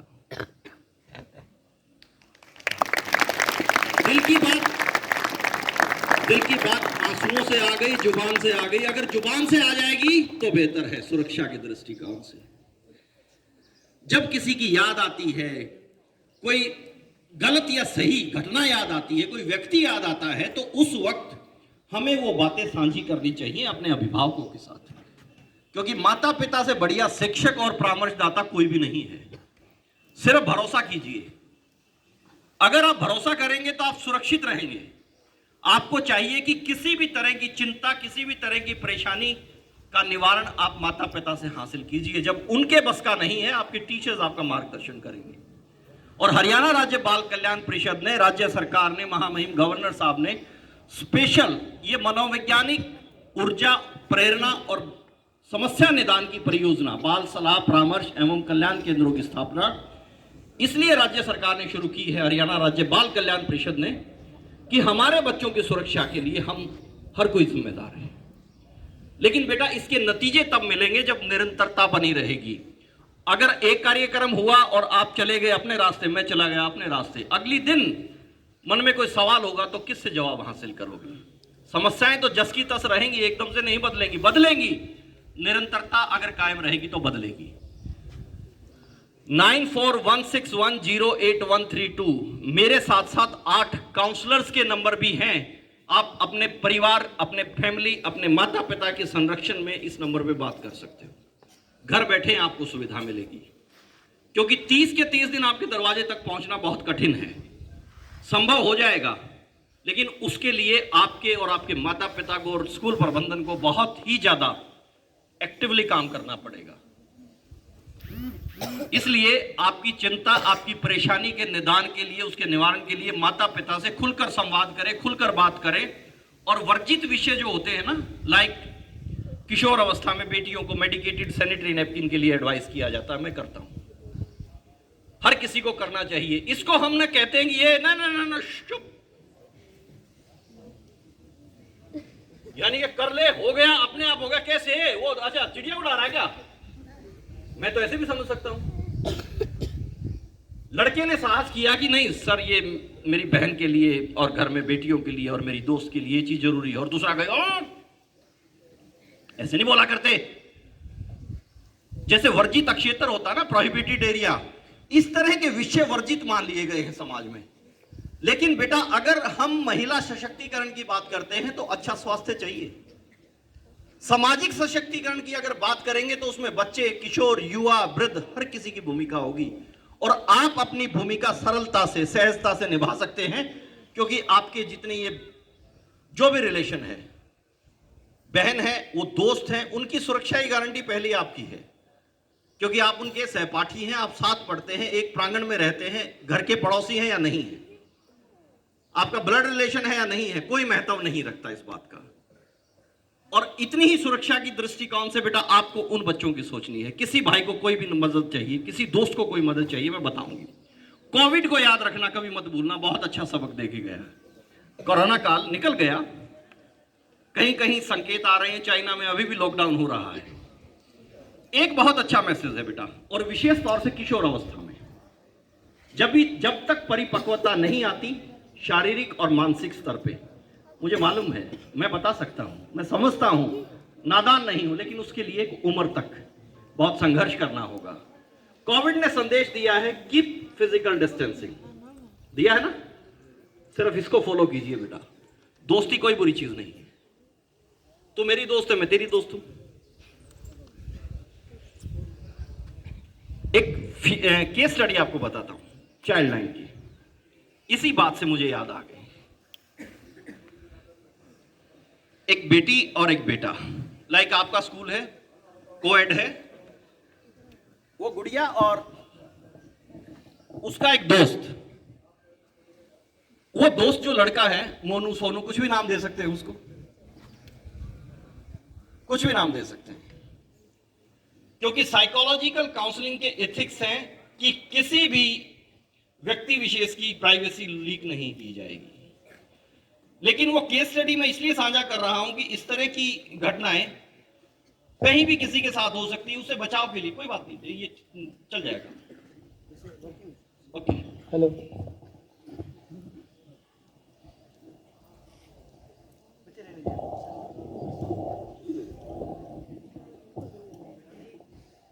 एक दिन छुट्टी होती है, गर्मी के दिन है। गर्मी के दिन में धूप की वजह से वैसे ही आवागमन कम होता है लोगों का, और जब घर से स्कूल की दूरी 1-1.5 किलोमीटर की है और एक संकीर्ण रास्ता उस रास्ते पे घर तक जाता है, साइकिल बाइक वाले निकलते हैं वहां से। 2:30 बजे के आसपास छुट्टी के बाद 10th क्लास की एक बच्ची अपने साइकिल से जा रही है। करीब आधे रास्ते पे सामने से सोनू दिखाई देता है और वो बच्ची के चेहरे में बड़ी खुशी होती है, उसका क्लासमेट है, दोस्त है उसका। खुशी होती है, पल भर में निराश हो जाती है और डांटती है, कहां हो 1 सप्ताह से, स्कूल में क्यों नहीं आ रही? वो कहता है कि बीमार हो गया था, एप्लीकेशन भी गई है, कल आऊंगा। एक काम कर, जो होमवर्क आज करवाया है ना वो दे दे, कम से कम उसको तो मैं तैयार करके आऊं, कल पक्का आऊंगा। जब ये बातचीत हो रही है, वो नोटबुक निकाली जा रही है, कुछ लिखा जा रहा है, तो करीब 200 मीटर की दूरी पे एक व्यक्ति और खड़ा है। फलां की लड़की है, तो तुरंत पहचान लेते हैं पड़ोसी। अच्छा, और विद इन 2 मिनट वो बच्ची सिलेबस जो उसका उस दिन का होमवर्क है वो लिख के देती है, कागज को फोल्ड करती है और कहती है, okay bye, take care, get well soon. ये शब्द उसको सुन नहीं रहे, लेकिन उसकी बॉडी लैंग्वेज सुन रहा है। वो बड़ी खुश लग रही है, हाँ चिट्ठी भी दे दिया तो। जो देखा और जैसा अंदर से इंसान था वैसा महसूस किया। अब वो बच्ची जब आगे बढ़ने लगी तो उस व्यक्ति ने उसका साइकिल का हैंडल पकड़ के कहा कि रुक जा। अब बच्ची ने रुक जा, अरे नमस्ते अंकल, नमस्ते। नमस्ते तो ठीक है, बोले फिर ये लड़का कौन था? कौन लड़का? अच्छा मोनू। नहीं मोनू तो ठीक है, था कौन? मेरा क्लासमेट है, मेरा दोस्त है। हाँ मैं भी यही कह रहा था, पक्का दोस्त है ना? बोले हाँ साथ पढ़ते हैं। क्या बुरी बात है कुछ? बोले ना ना बुरी बात कुछ नहीं, शाम को आके आपके पिताजी से बात करूंगा। बोले पिताजी से क्या बात करोगे? बोले बताऊंगा, लड़की पे बड़ा गुमान है, मेरी लड़की बहुत पढ़ती है, बहुत मेहनत करती है, मैं देखूंगा। शाम को बड़ी बड़ी फेंकता है ना, मैं कहूंगा तेरी लड़की ना वहां साइकिल पे खड़ी होकर चिट्ठी बना के देती है किसी को। अब बच्ची ने कहा कि सीएम होने हो अंकल, क्या बात कर रहे हो आप, ऐसा नहीं सोचना चाहिए आपको। बोला अच्छा तुम करो वो ठीक, मैं सोचू भी ना। बोले प्लीज आप समझो, ट्राई टू अंडरस्टैंड। बोले हाँ एक काम हो सकता है। बोले क्या? बोले शाम को घर आना, आंटी नहीं है तुम्हारी, अपने पहर गई हुई है, मेरी रोटी बना के जाना। अब उस बच्ची ने कहा कि पहली बात आंटी नहीं है, मैं घर पे आऊंगी ही क्यों। दूसरी बात, मम्मी ने अभी तक कहा कि बेटा किचन से दूर रहे, टाइम आएगा सारी स्किल डेवलपमेंट हो जाएगी, रोटी रोटी मुझे आते नहीं, थैंक यू। बोले अच्छा फिर मैं आऊंगा, तेरे पापा को बताऊंगा, नहीं तो मेरी बात मान। अब बच्ची ने सोचा कि इस अंकल को समझ में आने वाली बात नहीं है। कहा कि आओगे आप? बोले पक्का आऊंगा। बोला पक्का आओगे? बोला हाँ। बोला मैं घर पे ही जा रही हूं, आप आ जाओ साथ साथ। है मैं घर पे आ रही हूं। ये साहस कैसे दिखाया उस बच्ची ने? उसने कहा कि अंकल जी छोड़ दो, कुछ नहीं रखा इन बातों में, मानसिकता को सुधारो। मेरे पिताजी ने सब कुछ बता रखा है, माँ ने सब कुछ बता रखा है कि पता नहीं कहां कौन किस रास्ते पे कैसा व्यक्ति मिल जाए, और अपने लोग ज्यादा आघात करते हैं जिन्हें हम पहचानते हैं। आपको थोड़ी भी शर्म नहीं आई मुझे ये कहते हुए कि शाम को आ जाना, आंटी नहीं है, रोटी बना जाना। मैं समझती हूं आपके मन में क्या चल रहा है। मेरे टीचर्स बहुत एफर्ट्स करते हैं, वो बताते हैं। और पिता, उनको तो मैंने जाते ही बताना है कि पापा माउन्नू मिला था, वो बीमार था, उसको मैंने होमवर्क लिख के दे दिया, अपनी मानसिकता सुधारो। और एक बात बताओ, आंटी कब आएंगी?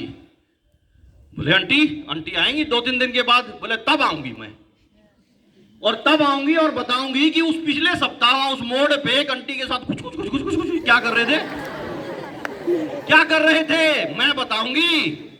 आप नहीं बता पाओगे, मैं बताऊंगी आंटी को। लेकिन ये साहस कैसे जुटा पाई?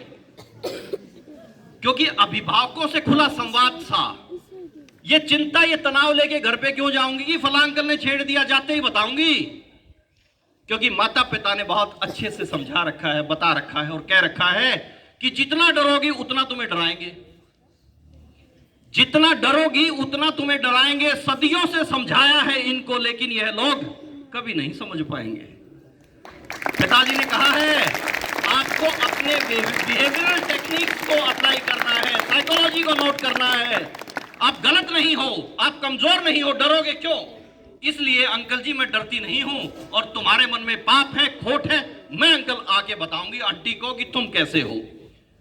और पिताजी ने यह भी कहा है कि पीड़ा ना पहुंचे कभी तुम्हारे मन और तन को, पीड़ा ना पहुंचे कभी तुम्हारे मन और तन को। संवेदनाओं को जगाना है, जहर नहीं छोड़ना है, जहर नहीं छोड़ना है, लेकिन फन जरूर दिखाना है। बाइट कर जाऊंगा। स्नेक्स जितने होते हैं ना बेटा, जिनसे मुठभेड़ होती है, जिनको देख लेते हैं हम डर जाते हैं, हार्ट अटैक भी हो जाता है, 3% स्नेक्स पॉइजनस होते हैं, बाकी में जहर होता ही नहीं, रिमेंबर। लेकिन फन देख के दूसरा डर जाएगा, तो मन में पापा ने कहा है कि जहर नहीं फैलाना है। मैं आप जैसे चरित्र के इंसान को क्यों बदतमीजी से बात करूं? मैं तो आंटी को आके बताऊंगी। लेकिन पिता ने कह रखा है कि अपनी भाषा को सुधार के रखना है, उस पर संयम रखना है, लेकिन फन जरूर दिखाना है, और वो मैंने दिखा दिया है। गुड बाय, अब आऊंगी और फिर बात करूंगी। जो डराते हैं तुझे आज उनको असली रूप दिखाना है। अब अंकल कह रहा है कि प्लीज समझ बेटा, ऐसी कोई बात नहीं है, मत आना ना। आप हमेशा गौर कीजिएगा इस बात पे, और इन आंकड़ों पे हमेशा कायम रहिए। लेकिन एक विनती बेटा आप लोगों से है, कभी किसी पे शक नहीं करना है। हो सकता है 6% लोग जो बच गए हैं, और 94% जो ये अभी एक रिसेंट रिपोर्ट आई है, आपने पढ़ी हो तो, कि 95% बच्चों ने कहा है, अलग अलग 18 स्टेट्स के सर्वे हैं, उन बच्चों ने जिनका यौन शोषण हुआ है, उन्होंने कहा है कि यौन शोषण करने वाला मेरा मामा, मेरा फूफा, मेरा ताया, मेरा, यहां तक दुखद बात यह है कि पिता और दादा का नाम भी है। लेकिन जहां मॉरल एजुकेशन की बात होती है, जहां प्रैक्टिकली हम वो सब चीज करते हैं, हम शब्दों पे ध्यान ना दें, हम व्यवहारिक तौर पे करके दिखाएं और करें और भरोसा करें। उज्जवल भविष्य निर्माण और सोशल शोषण से बचाव के लिए आपको अभी से अपने स्वास्थ्य, mental as well as physical, आत्मसम्मान और सशक्तिकरण पर ध्यान देना होगा, क्योंकि बेटा 10वीं 9वीं कक्षा के जो बच्चे हैं उनको अपने भविष्य निर्माण की योजना पे भी तो काम करना है। इस सेंटर के माध्यम से आपको वो करियर काउंसलिंग की बातें, वो मोटिवेशनल टेक्निक्स अप्लाई करके आपको बताया जाएगा, आपको थोपा नहीं जाएगा। सिर्फ साइकोलॉजिकल असेसमेंट से ये बात साबित हो सकती है कि आपकी व्यक्तिगत रुचि किस विषय में है, और जिस विषय में आपकी रुचि होगी वो आपका ताकत हो जाएगा। आपको अपना पोटेंशियल मालूम होना चाहिए, आपका इंटरेस्ट मालूम होना चाहिए। इसलिए कि महावीर जी ने जब कांटेक्ट किया कि सर प्रिंसिपल साहब और हमारा ऐसा ऐसा प्लान है, तो मैंने थोड़ा सा फीडबैक लिया, बहुत हल्का सा। बच्चे कहाँ के हैं? जुलाना के हैं। कैसे हैं? ऐसे हैं। अब उस टाइम से जब भी कब ध्यान आता ना कि अब आपका नंबर आने वाला है, तो कुछ बातें मेरे मन में आ रही थी, कहीं लिख देता था उनको। आज भी स्टूडेंट हूं आपकी तरह, वो लिखते लिखते जो लेके आया हूं ना, वो आपसे साझा करूंगा। चाहोगे आपके बारे में क्या लिखा है? कुदरत ने बनाया है हर किसी को जरा हटके। समझिएगा, हम कंपटीशन में लगे हुए हैं, फला डॉक्टर बन गया, तू क्यों नहीं बना? कुदरत ने बनाया है हम सबको जरा सा हटके। किसी का मैथ अच्छा है, किसी की इंग्लिश अच्छी है, किसी को पॉलिटिकल साइंस अच्छी लगती है, किसी को स्पोर्ट्स अच्छा लगता है, किसी को इंटीरियर का काम अच्छा लगता है, किसी को किचन का काम अच्छा लगता है। आप अपने आप में से 10 बच्चे इकट्ठे होकर जब जानोगे एक दूसरे को ना, तो अलग अलग रुचियां हैं, व्यक्तिगत विशेष की एबिलिटीज हैं। कुदरत ने बनाया है हर किसी को जरा हटके, आंतरिक ताकत स्वाभाविक रुचि को पहचान कर। यानी कि कुदरत ने आपको जो ताकत दी है ना, और आपकी रुचि है, आंतरिक ताकत और स्वाभाविक रुचि को पहचान कर जुनून क्या इशारा करता है। यानी कि आप पैशनेट किस बात के लिए हो जाते हैं। किसान लगा हुआ है दिन रात, लगा हुआ है दिन रात, कोई परवाह ही नहीं करता, पैशनेट है, उसको मालूम है कि इस थोड़ी सी जमीन में से बहुत बड़ी अच्छी उपज लेनी है। आंतरिक ताकत स्वाभाविक रुचि को पहचान कर जुनून का क्या इशारा करता है, जानकर दृढ़ता पूर्ण कदम बढ़ा, कॉन्फिडेंस के साथ कि हां मैं यहां तक तैयार हूं और मैं अब अगले काम के लिए कदम बढ़ाने के लिए तत्पर हूं। ना शोषण हो पाएगा कभी, ना शोषण हो पाएगा कभी किसी तरह से तेरा, कुछ बेहतर मनोवैज्ञानिक व्यवहारिक तकनीकों को अपनाकर। यूं तो प्रत्येक नागरिक की जिम्मेदारी जरूरी है, पहले अपनी भूमिका को सही से जानना है। कोई आएगा हमें बताएगा, मुंह में डाल दे मेरे सब कुछ हो जाएगा, नहीं, मेरा भी तो कोई रोल है ना। आपके प्रिंसिपल साहब के रूम में ना एक बड़ी अच्छी कोटेशन लगी हुई है सीखने के बारे में, कि हर इंसान की अपनी लर्निंग कैपेसिटी होती है, ये स्किल है, लेकिन जब तक आप नहीं चाहेंगे आप सीख नहीं पाएंगे। इस तरह से कुछ आप जाओगे ना, जब उनको पढ़ना, अलग अलग जगह पे क्या लिखा हुआ है, उसका महत्व क्या है, उनको पढ़ा करो बेटा। जब तक आप तैयार नहीं होंगे, कि आपको मालूम ही नहीं कि 1098 नंबर क्या है, चाइल्ड हेल्पलाइन के लिए बनाया गया है, आपको लगता है कि मैं तो ठीक हूं, सब कुछ मेरे लिए कोई जरूरत नहीं, लेकिन आप देख रहे हैं कि कोई बच्चा 10 साल का है, ईंटें ढो रहा है, किसी की दुकान पे काम कर रहा है, बाल श्रम में है, तो आपको मालूम होना चाहिए कि 14 वर्ष तक की कोई भी लड़का या लड़की बाल श्रम उससे करवाया जाता है तो ये कानूनी तौर से अपराध है। चाइल्ड लेबर एक्ट में उसके ऊपर केस दर्ज हो जाएगा। किसके ऊपर? जिसने उसको हायर किया है। तब ऐसे बच्चों की मदद के लिए, पड़ोस में हो सकता है कि कोई बहुत ज्यादा मार पिटाई लगाते हो किसी को। एक हरियाणा शहर में ही एक केस ऐसे ही हमारा पेरेंटिंग सेशन में जानकारी मिली, और उस माँ ने रिग्रेट फील किया कि मेरे से बहुत बड़ा गुनाह हो गया सर, खुद एडमिट किया सेशन के बाद। क्या हो गया? बोले कि हर सर्दी में ना, जनवरी के महीने में जब धुंध गिरती है, जब मेरा बच्चा काबू में नहीं आता ना, मुझे लगता जिद्दी हो गया, मैं उसको नंगा करके और ठंडा ठंडा पानी डालती हूं उसके ऊपर। एडमिट कर लिया, एब्यूज किया है, लेकिन अब उसने एडमिट कर लिया तो उसकी काउंसलिंग ही तो की जाएगी। फायदा भी इसी बात में है, या सीधा उसको अपना केस दर्ज कर दो। इस परियोजना का मोटिव ये नहीं है कि किसी की शिकायतें सुनना और उनको केस दर्ज करना। इसका मोटिव ये है कि सबको उनकी सच्चाई से रूबरू करवाना, ताकि वो अपनी मदद के लायक तैयार हो सके। इसी तरह से बेटा हर नागरिक की जिम्मेदारी तो है, लेकिन आपकी भूमिका क्या होगी ये अभी आपको जानना है, समझना है। जो चाहते हो खुशनुमा माहौल रहे चाहूं और, जो चाहते हो खुशनुमा माहौल रहे चाहूं और, तो सबसे पहले प्रेरणा शक्ति को जगाना है। और दोहराता हूं कि काबिल हो तुम, अपने आप को कभी नाकाबिल मत समझो। दोहराता हूं कि काबिल हो तुम, हर चीज संभव कर सकते हो। नाकाबिलियत की भावना को छोड़कर सकारात्मकता बढ़ा। हताशा, निराशा, उदासी, अकेलापन ना जीवन में रहेगा कभी। बस दृढ़ संकल्प आज तो ये कर जा। हताश, निराश, परेशान नहीं होगे बेटा अगर आप ये संकल्प कर लोगे खुद से कि मेरा कोई शोषण नहीं कर सकेगा और मैं स्वयं से ऐसे इंतजामात करूंगा। यानी कि जागरूक और प्रेरित रहने के, जागरूक हो गए यहाँ प्रेरणा के, मुझे उत्साह कैसे मिले। घास का एक ढेर है सूखे हुए का, आपने एक मैच स्टिक ली, छोड़ दी, क्या होगा? तुरंत जल जाएगा ना, आग भड़केगी। प्रेरणा वही काम करती है बेटा। आप में एक बार अगर समझ में आ गई ना बात, yes I can do it, करूंगा, और वो क्या है आपका जुनून, पागलपन, तो कर जाओगे। एक बुजुर्ग का समूह बैठा था गांव में, पुराने किस्से सुनाने लग गए। बड़ा इंटरेस्टिंग थी स्टोरी, मैं आप लोगों के लिए सुनता हूं और याद भी रखने की कोशिश करता हूं। जो मौके पे याद आ जाए वो आपसे साझा कर लेता हूं। एक बुजुर्ग जो बहुत लंबे समय तक, बरसों बरस यानी कि 50 साल 60 साल से जमींदारा कर रहे थे, उन्होंने युवा पीढ़ी को, जो आज दूर हो रहे हैं, अपनी खुद की जमीन छोड़ के बाहर जा रहे हैं, चाहे वो किसी के यहां 10,000 की नौकरी करनी हो, उनको वो समझा रहे थे कि एक बार क्या हुआ, बादलों ने यूनियन की और कहा कि 12 साल तक बारिश नहीं करेंगे। अनाउंसमेंट हो गई फॉर्मल। कहानी है, उसमें हमने भी भरोसा किया, कहानी तो कहानी होती है, कोई कैरेक्टर्स तो शामिल होंगे। अब ये पूछता मैं, अरे बादल कैसे अनाउंस करेंगे जी, कैसे पता लगेगा? लेकिन तो फिर वहां पे ये भी बात आ जाएगी, दशरथ कहां थे, राम कहां थे, लॉर्ड कृष्णा कहां थे? लेकिन सब बिलीफ सिस्टम तो है ना। बादलों ने अनाउंस किया कि 12 साल तक इस क्षेत्र में बारिश नहीं होगी, इसलिए तुम छोड़ दो काम धंधा, क्योंकि पानी नहीं मिलेगा, फसल कैसे होगी?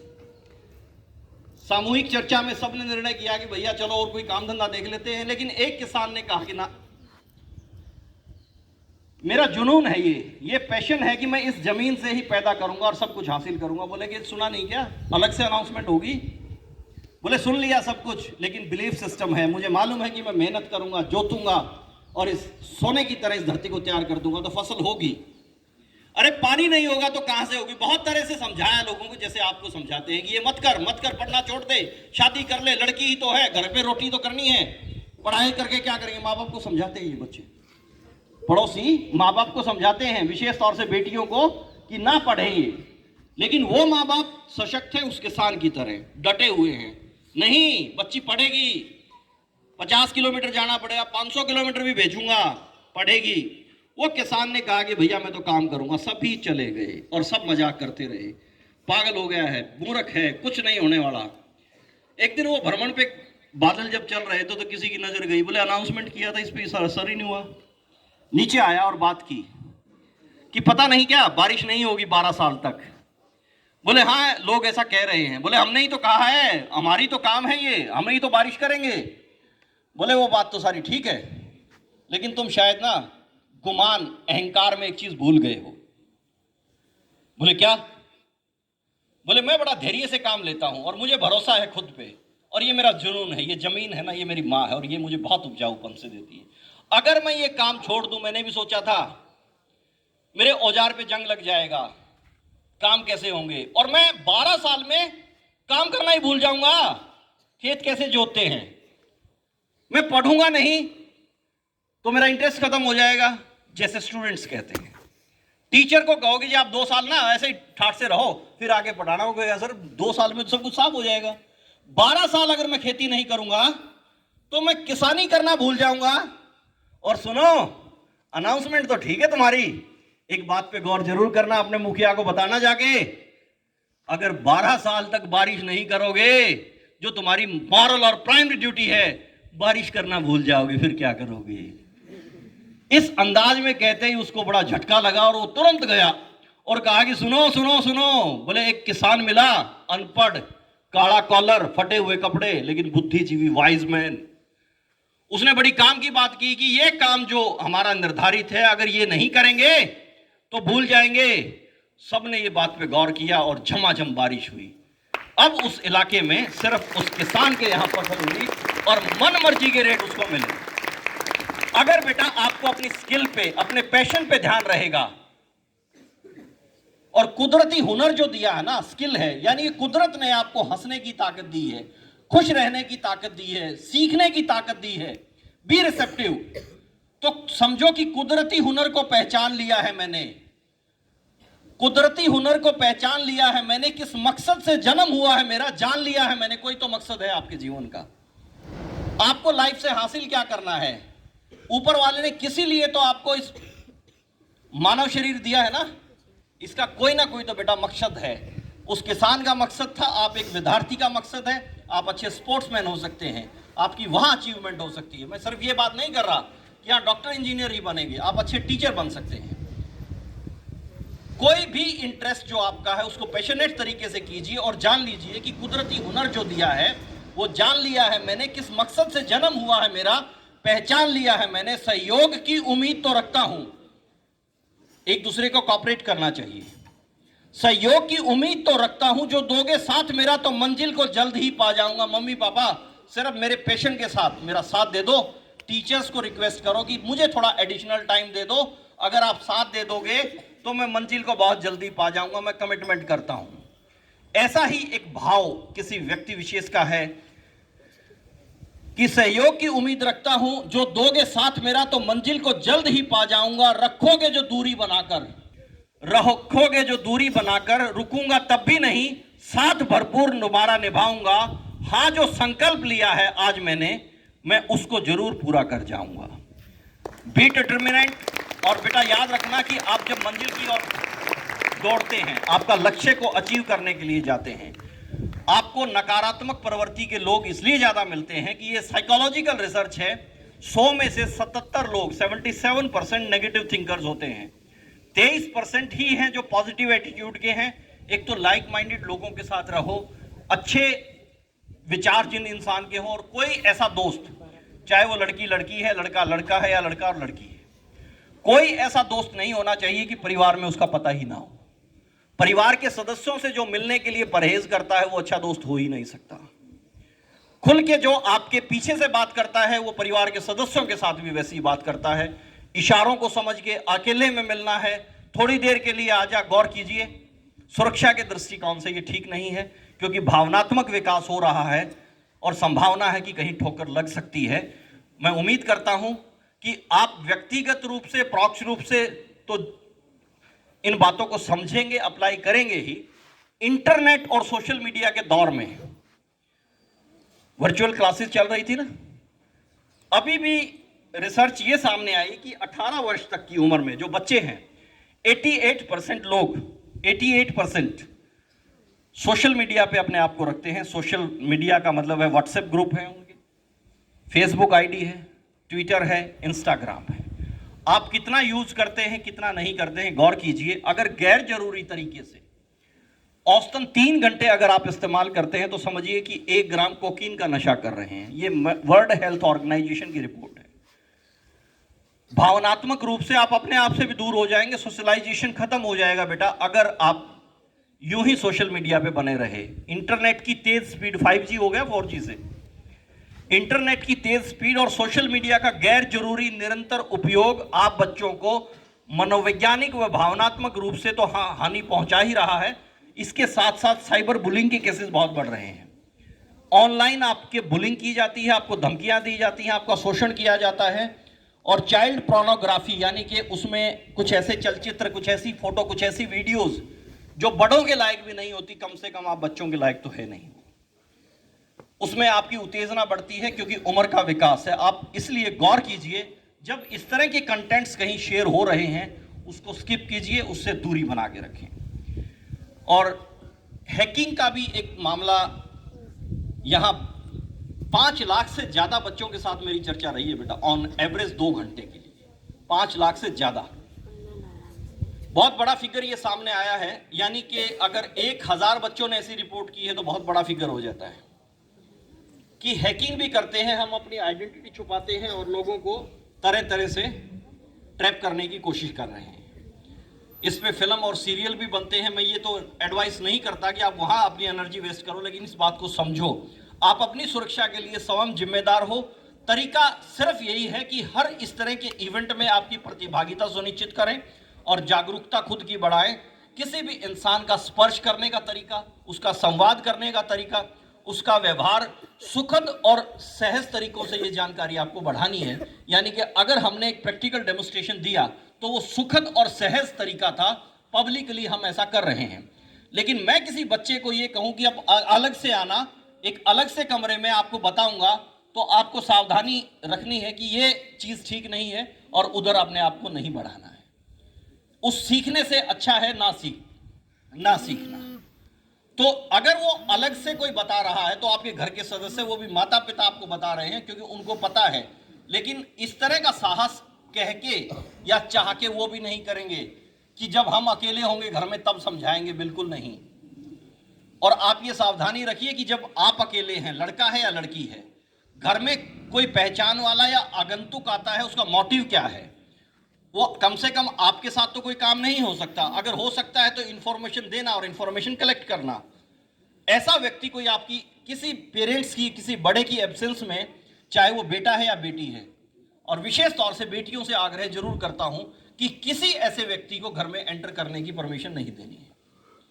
और कहीं वो गलती से ऐसी गलती कर दे, अंडे, यानी कि यूं तो बुला ही लेना है कि इसको समझ तो आ नहीं रही, आंटी को बुला ले, और चोर हमेशा डरता है अंदर से, तब वो भाग जाएगा। एक बेटी के साथ बेटा बहुत बड़ी घटना घट गई, दुर्घटना घट गई। जब हम इस इंटरनेट की दुनिया और सोशल मीडिया की बात कर रहे हैं तो मैं वो केस स्टडी आपके साथ साझा जरूर करूंगा। Are you feeling bore? पहले ये बताओ, एनर्जी महसूस कर रहे हो या बोर महसूस कर रहे हो? कोई जल्दी तो नहीं है? पक्का? एक तो बेटी ऐसी थी जो घर जाना चाहती थी, फिर इसने अपनी माँ से कमिटमेंट किया 1 घंटे के बाद आ जाऊंगी। वो यही है या चली गई? यही है ना? बेटा जाने की जल्दी तो नहीं है, इसलिए पूछ रहा हूं कि वो कमिटमेंट तो हो चुका है। ठीक लग रहा है? ये पिता समान दोस्त ठीक है? एक केस स्टडी ये है बेटा कि एक बच्ची जिसके पिता मजदूरी करते हैं, ये 5 साल पहले की घटना है। 5 साल पहले की एक संबंधित जिले में जहां भी मैं पदासीन था, उस जिले में एक घटना घटी। 14 साल और 7 महीने की एक बच्ची, आप में से बहुत से उसी उम्र के बच्चे हैं, उससे कुछ बड़े हैं, थोड़े से छोटे हैं। उसने गुजारिश की अपने पिता को कि मुझे एंड्रॉयड फोन चाहिए पिताजी, एंड्रॉयड मोबाइल फोन चाहिए। पिता ने कहा कि भाई मेरे को सिर्फ मोबाइल फोन की बात समझ में आई, और क्या कहा नहीं समझा। बताया उसमें इनबिल्ट टेक्निक्स हैं, एप्स हैं, इंटरनेट की सुविधाएं हैं, फोटो का है, सब कुछ बढ़िया है। क्योंकि अब टीचर्स और बच्चे, ये कोविड से पहले की बात है, एक ग्रुप बनाएंगे, सोशल मीडिया पे शेयरिंग करेंगे और मेरी पढ़ाई में बहुत मदद मिलेगी, प्लीज मुझे दिला दो। लेकिन पिता ने जब कीमत जाननी चाहिए और 25,000 के करीब बताई कि 20 से 25,000 रुपए, अलग अलग रेंज, पिता ने कहा कि संभव नहीं है, क्योंकि आमदनी नहीं है तो मोबाइल भी नहीं मिलेगा इतना महंगा। अगले दिन समूह में चर्चा की, अपने दोस्तों से बात की, तो दोस्तों ने एक सुझाव दिया। दोस्त बहुत अच्छे होते हैं, सुझाव भी बेहतरीन होते हैं दोस्तों की मदद के लिए। कहा सेकंड हैंड मिलेगा मार्केट में, 4-5 हजार में अच्छा मिल जाएगा, 6,000 तक मिल जाएगा। और पिता ने बेटी की पढ़ाई का नुकसान ना हो इसके मद्देनजर फोन दिलवा दिया। जैसे कोविड में आप सबके हाथों में आ गया, फोन दिलवा दिया। अगले दिन वो बच्ची बहुत खुशी, बहुत उत्साह में रिसेस टाइम में जब इकट्ठे हुए और बताया कि मेरे पास मोबाइल आ गया, अब मैं भी तुम जैसी हो गई हूं। तो एक बच्चे ने कहा कि डब्बा है। उसने सोचा कि सेकंड हैंड लिया है शायद इसलिए ये कहा है, लेकिन उसको बताया कि इंटरनेट कनेक्शन जब तक नहीं होगा ये डब्बा है। जैसे तैसे वो इंटरनेट कनेक्शन भी पिता ने दिलवा दिया, जहां 5,000 वहां 500 और सही। अब सब कुछ अच्छा चल रहा है, सुखद है, सब अच्छा चल रहा है। और 9th क्लास की वो बच्ची, उसके नतीजे हैं जब वो पास होती है 90% नंबर आते हैं, पढ़ाई में अच्छी है, सब कुछ ठीक है, बेफिक्री हो गई, क्योंकि मोबाइल ने अपने आप से थोड़ी करना है कुछ। लेकिन अगले 3 महीने बड़े क्रूशियल रहे, जानकारी में नहीं आया। क्रूशियल इसलिए रहे कि वो संघर्ष, वो कम्युनिकेशन, वो चैटिंग बच्ची की अलग अलग लोगों से होती रही। और एक व्यक्ति जिसकी उम्र बाद में पता चलती है, वो बताऊंगा, उस व्यक्ति ने कहा कि कुदरत ने तुम्हें बड़ी फुर्सत में बनाया है। कोई ऐसा आदमी नहीं है जिसको तारीफ अच्छी नहीं लगती। भावना में बह के हम अपना वजूद, अपनी असलियत भी भूल जाते हैं। यह लिखा कि तुम इतनी सुंदर, इतनी खूबसूरत हो, विश्व सुंदरी मैं कहूंगा तुम्हें, और अगर तुम शादी करती हो मेरे साथ तो मेरा सौभाग्य है। और इस बहकाने में चैटिंग बहुत लंबी चौड़ी चलती रही, लेकिन यह आखिरी संदेश था कि मैं तुमसे शादी करना चाहता हूं और हम पति पत्नी की भूमिका में रहना चाहेंगे, अगर तुम तैयार हो तो आ जाओ। अगली दिन सुबह जब ये मैसेज आया, वो बच्ची अपने बिस्तर पे नहीं थी, अपने घर में नहीं थी, गायब थी। माता पिता ने तलाश की स्कूल में, दोस्तों को, लेकिन नहीं मिली। शाम को FIR लॉन्च की गई। फर्स्ट इंफॉर्मेशन रिपोर्ट के बाद तलाश जारी की, लेकिन तलाश से कुछ हासिल नहीं हुआ। 4th डे जैसे बच्ची घर से गई थी ऐसे ही लौट के आ गई। सुबह गई थी, शाम की घड़ी में, लेट इवनिंग में घर पे आ गई और पुलिस स्टेशन में बताया कि भाई बच्ची आ गई, बच्ची मिल गई।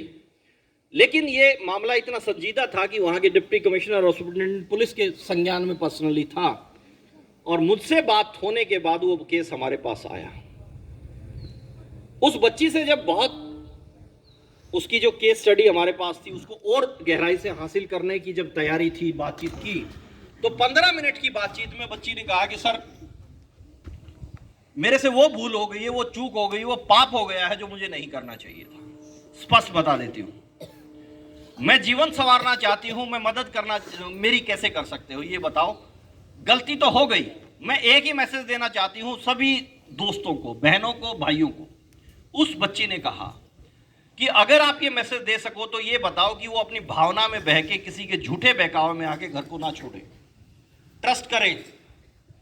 लंबी चौड़ी उसके साथ जब भी वो सिटिंग्स रही, बातचीत हुई, वो तो आगे उसको पढ़ाई के लिए और है सब, वो चलता रहा। लेकिन क्योंकि 3 दिन तक वो पति और पत्नी की तरह रहे, यौन शोषण लगातार, उसने ये कहा कि सर जिस तरह से मेरे पास संदेश शादी के लिए आया था, आखिरी संदेश, क्योंकि जब मैं उठी तो वो नहीं मिला मुझे, वेटर था, किसी ढाबे पे काम करता था, उसकी आयु करीब 24 साल थी। उसने अपनी आईडी भी झूठी लगा रखी थी फेसबुक पे, लेकिन मैं घर से चली गई, गलती हो गई, लौटने का तरीका ही नहीं था मेरे पास। वो गायब हो गया और मोबाइल स्विच ऑफ था। आखिरी मैसेज घर आने के बाद जब मेरा चार्जिंग पे फोन लगा तो ट्विटर पे एक संदेश मिला कि तुम इस दुनिया की सबसे गिरी हुई, गंदी, बदसूरत लड़की हो, मैं तुमसे शादी का सोच भी नहीं सकता, और जो गलती मुझसे हो गई, मैं तुम्हें तलाक देता हूं। तब चंद बातें मेरे जहन में आई कि हम अपने छोटे छोटे दोस्तों को कैसे बताएं। ये वास्तविक घटना बताई। उस बच्ची को जो कहा मैं वही आपको बता रहा हूं। 21वीं सदी का प्रेम अजब इत्तेफाक निकला। आजकल हम खोए रहते हैं ना ऐसे, मेरे लाइकिंग कितने हैं, मेरे को शेयर कितने ने किया, नहीं किया, इस मदहोशी में रहते हैं। और यहां तक तो उसने तो शादी भी कर ली, कहने के लिए उसको मालूम है कि शादी की उसकी उम्र ही नहीं है वैधानिक तौर से। 21वीं सदी का प्रेम अजब इत्तेफाक निकला, बदल के सूरत इंसान वो चालाक निकला। मेरी खुशी गम में तब बदली जब फेसबुक पे शादी का प्रस्ताव और ट्विटर पे तलाक निकला। अब सोचिएगा, मामला गंभीर है, लेकिन इस गंभीर मामले से उदास नहीं होना है, सबक लेना है, अपने आप को जागरूक करना है, और अपने से छोटे भाई बहनों को भी तरीके से बताना है कि जीवन बहुत लंबा है, हताश नहीं होंगे। अपनों ने दिए धोखे हजार, 94% बताया ना मैंने, 94% अपने पहचान वाले। जब ये रिपोर्ट पढ़ी ना 3 दिन पहले मैंने, तब कुछ ख्याल आया और लिख दिया कि अपनों ने दिए धोखे हजार, ठोकरें लगी ज्यादा उन्हीं रास्तों पर जिन्हें पहचानते थे हम। ठोकरें लगती है ना, उन्हीं रास्तों पे लगती है जिन पे रोज रोज चलते हैं हम। शायद लापरवाही करते हैं, गड्ढे कहाँ हैं, ब्रेकर्स कहाँ हैं, ध्यान नहीं करते। ऐसा ही होता है ना बेटा। और वहां जिन पे भरोसा किया था, ये चाचा, ये मामा, ये फूफा, ये पड़ोसी, ये अंकल, उन्होंने ऐसा किया। अपनों ने दिए धोखे हजार, ठोकरें लगी ज्यादा उन्हीं रास्तों पर जिन्हें पहचानते थे हम। रहते थे सावधान जब मिलते थे अजनबियों से। आगंतुक से बात नहीं करनी है, अजनबी से बात नहीं करनी है, उनके साथ ऐसे ही बोलते हैं ना माता पिता भी। सावधानी रखते हैं, अतिरिक्त सावधानी रखते हैं। रहते थे सावधान जब मिलते थे अजनबियों से, धोखा उन्हीं ने दिया जिन्हें जानते थे हम। चाहत सपने अरमान होते हैं हर किसी के, चाहत सपने अरमान होते हैं हर किसी के, उन्हें हासिल करने की वास्तविकता को जानना जरूरी है कि ये मेरे सपने कैसे पूरे होंगे, ये चाहत कैसे पूरी होगी, ये अरमान जो है ये सही भी है या नहीं है। चांद तारे तोड़ के ला देता हूं, एक पल में भरोसा कर लेते हैं हाँ ले आएगा, जबकि उसको मालूम है ये संभव नहीं है। लेकिन तोड़ने वाले भी नहीं थके और सहमति देने वाले भी नहीं थके। चाहते सपने अरमान होते हैं हर किसी के, उन्हें हासिल करने की वास्तविकता को जानना जरूरी है। जो चाहते हो खूबसूरत बनना, जो चाहते हो खूबसूरत बनना, तो जीवन संघर्ष को जानना भी जरूरी है। बिना स्ट्रगल के बेटा कुछ नहीं मिलता है। और स्ट्रगल अगर हम करते हैं, तैयार हैं, तत्पर हैं, तो अब्राहम लिंकन जी को एक बार याद कीजिएगा अगर कोई जानता है। 16वें राष्ट्रपति थे। अचानक से उनका नाम ध्यान आ गया। परसिस्टेंस की बात है, निरंतरता की बात है, संघर्ष की बात है। बिफोर जब उन्होंने इलेक्शन प्रेसिडेंट ऑफ अमेरिका के लिए लड़ा, जितने इलेक्शन लड़े सब हार गए, सब हार गए। हताश, निराश होकर चला जाना था ना।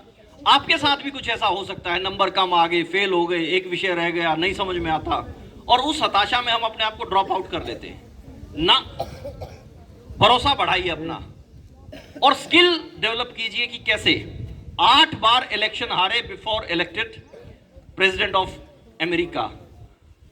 व्यवसायिक असफलता भी 2 बार हासिल की कि व्यवसाय करूंगा। सबक देते हैं और कहते हैं ये कार्यक्रम, प्रिंसिपल साहब ये कह रहे थे कि 5 बजे तक आज अगर रहें आप यहां, 5 बजे तक तैयार हैं? Yes sir. पक्का? Yes sir. लेकिन भूख भी लगेगी? नहीं लगेगी? हाँ हाँ, आई नो दैट। वो एक्सरसाइज तो करवाऊंगा। अगर 5 बजे तक रहेंगे, बिल्कुल ठीक कह रहा है। खड़े कर दो एक बार बस ऐसे। नहीं, अच्छी बात, अच्छी बात है। बस 5 मिनट रुको, करते हैं अभी खड़े।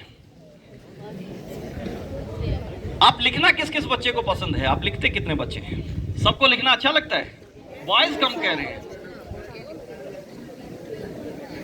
आज का सेशन आप ये बताइए कि कैसा लगा आपको, कैसा रहा आज का दिन, आज का ये सेशन फ्रूटफुल रहा या नहीं? फिर कब मिलना चाहेंगे? कल। लेकिन अपने मम्मी पापा को कौन कौन बच्चा बताएगा? जब प्रोग्राम स्कूल वाले चाहेंगे तो कौन कौन बच्चा आपकी बात मानते हैं? Yes sir. किसी भी वर्किंग डे में यस सर। काम छोड़ के आ जाएंगे? Yes sir. गुड, आपको बधाई बहुत बहुत। आप बेटा आज के कार्यक्रम को आपके ये पिता समान दोस्त अनिल मलिक, नीरज जी, जो आपसे इंटरेक्शन रहा है, आपको कैसा महसूस हुआ? आप अपना फीडबैक देना चाहेंगे लिख के, तो वो जरूर दीजिएगा, क्योंकि आपके माता पिता से या इस कार्यक्रम में आगे बढ़ने से पहले हम उस पर गो थ्रू जरूर होना चाहते हैं। सच लिखिएगा, 100% सच लिखिएगा। किसी को खुश करने के लिए, प्लीज करने के लिए नहीं लिखना। जो वास्तविकता है इस कार्यक्रम की, आपने वो अनुभव की, उसमें क्या विशेष रहा, आपका कोई सुझाव है, अगर कोई सवाल है, अगर आपका नंबर होगा तो हम in the presence of your parents उसको इस्तेमाल कर सकते हैं। आप अपना फीडबैक चाहे 2 लाइन लिखें, चाहे 2 शब्द लिखें, चाहे 2 पेज लिखें, वो आपके ऊपर है। इस प्रोग्राम के खत्म होते ही विदिन 10 मिनट आप प्रायोरिटी पे अपना फीडबैक जरूर दीजिएगा। और मैं स्पेशल थैंक्स करना चाहूँगा स्कूल अथॉरिटीज़ का, प्रिंसिपल साहब राम मनोहर जी का, महावीर जी का और सभी टीचर्स का। और धन्यवाद करना चाहूँगा आपके अभिभावकों का कि जिन्होंने खुद पे और आप पे भरोसा कायम करते हुए इतने बढ़िया स्कूल में आपको, देखो कैसी यूनिफॉर्म है आपकी, कितने अच्छे टीचर्स हैं आपके, है ना। अब आगे आपको प्रूव करना है बेटा, हार नहीं माननी है, हताश नहीं होना है, और सिर्फ याद रखना है कि गिरते हैं उठते हैं संभलते हैं। यही तो बचपन से सीखा है हम, गिरते हैं उठते हैं संभलते हैं। दोस्तों हम तो मुसाफिर हैं, अपनी मंजिल को रोज निकलते हैं। पत्थर पड़े थे रास्ते में बाधा बनकर, बांध दिया मैंने उनको मजबूत इरादा कर कर। मेरी परवरिश मेरी शिक्षा मेरे संस्कार, मेरी परवरिश मेरी शिक्षा मेरे संस्कार रोशनी फैलाते रहे राह में हमेशा उजाला बनकर। Wish you all the best. Thank you all of you. Have a nice day.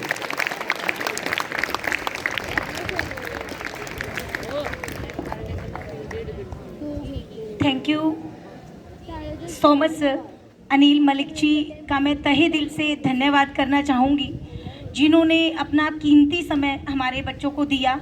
और अनिल मलिक जी से मैं कहना चाहूँगी कि सर आज आपका जो सेशन रहा हमारे बच्चों के लिए, स्पेशली हमारे बच्चों का करैक्टर बिल्डअप करने में ये बहुत ज़्यादा हेल्पफुल रहेगा, क्योंकि स्कूल के बच्चे ही आने वाला एक नया समाज है, एक नई सोसाइटी है, और इन्हीं से ही देश का निर्माण होगा। Thank you sir, thank you so much.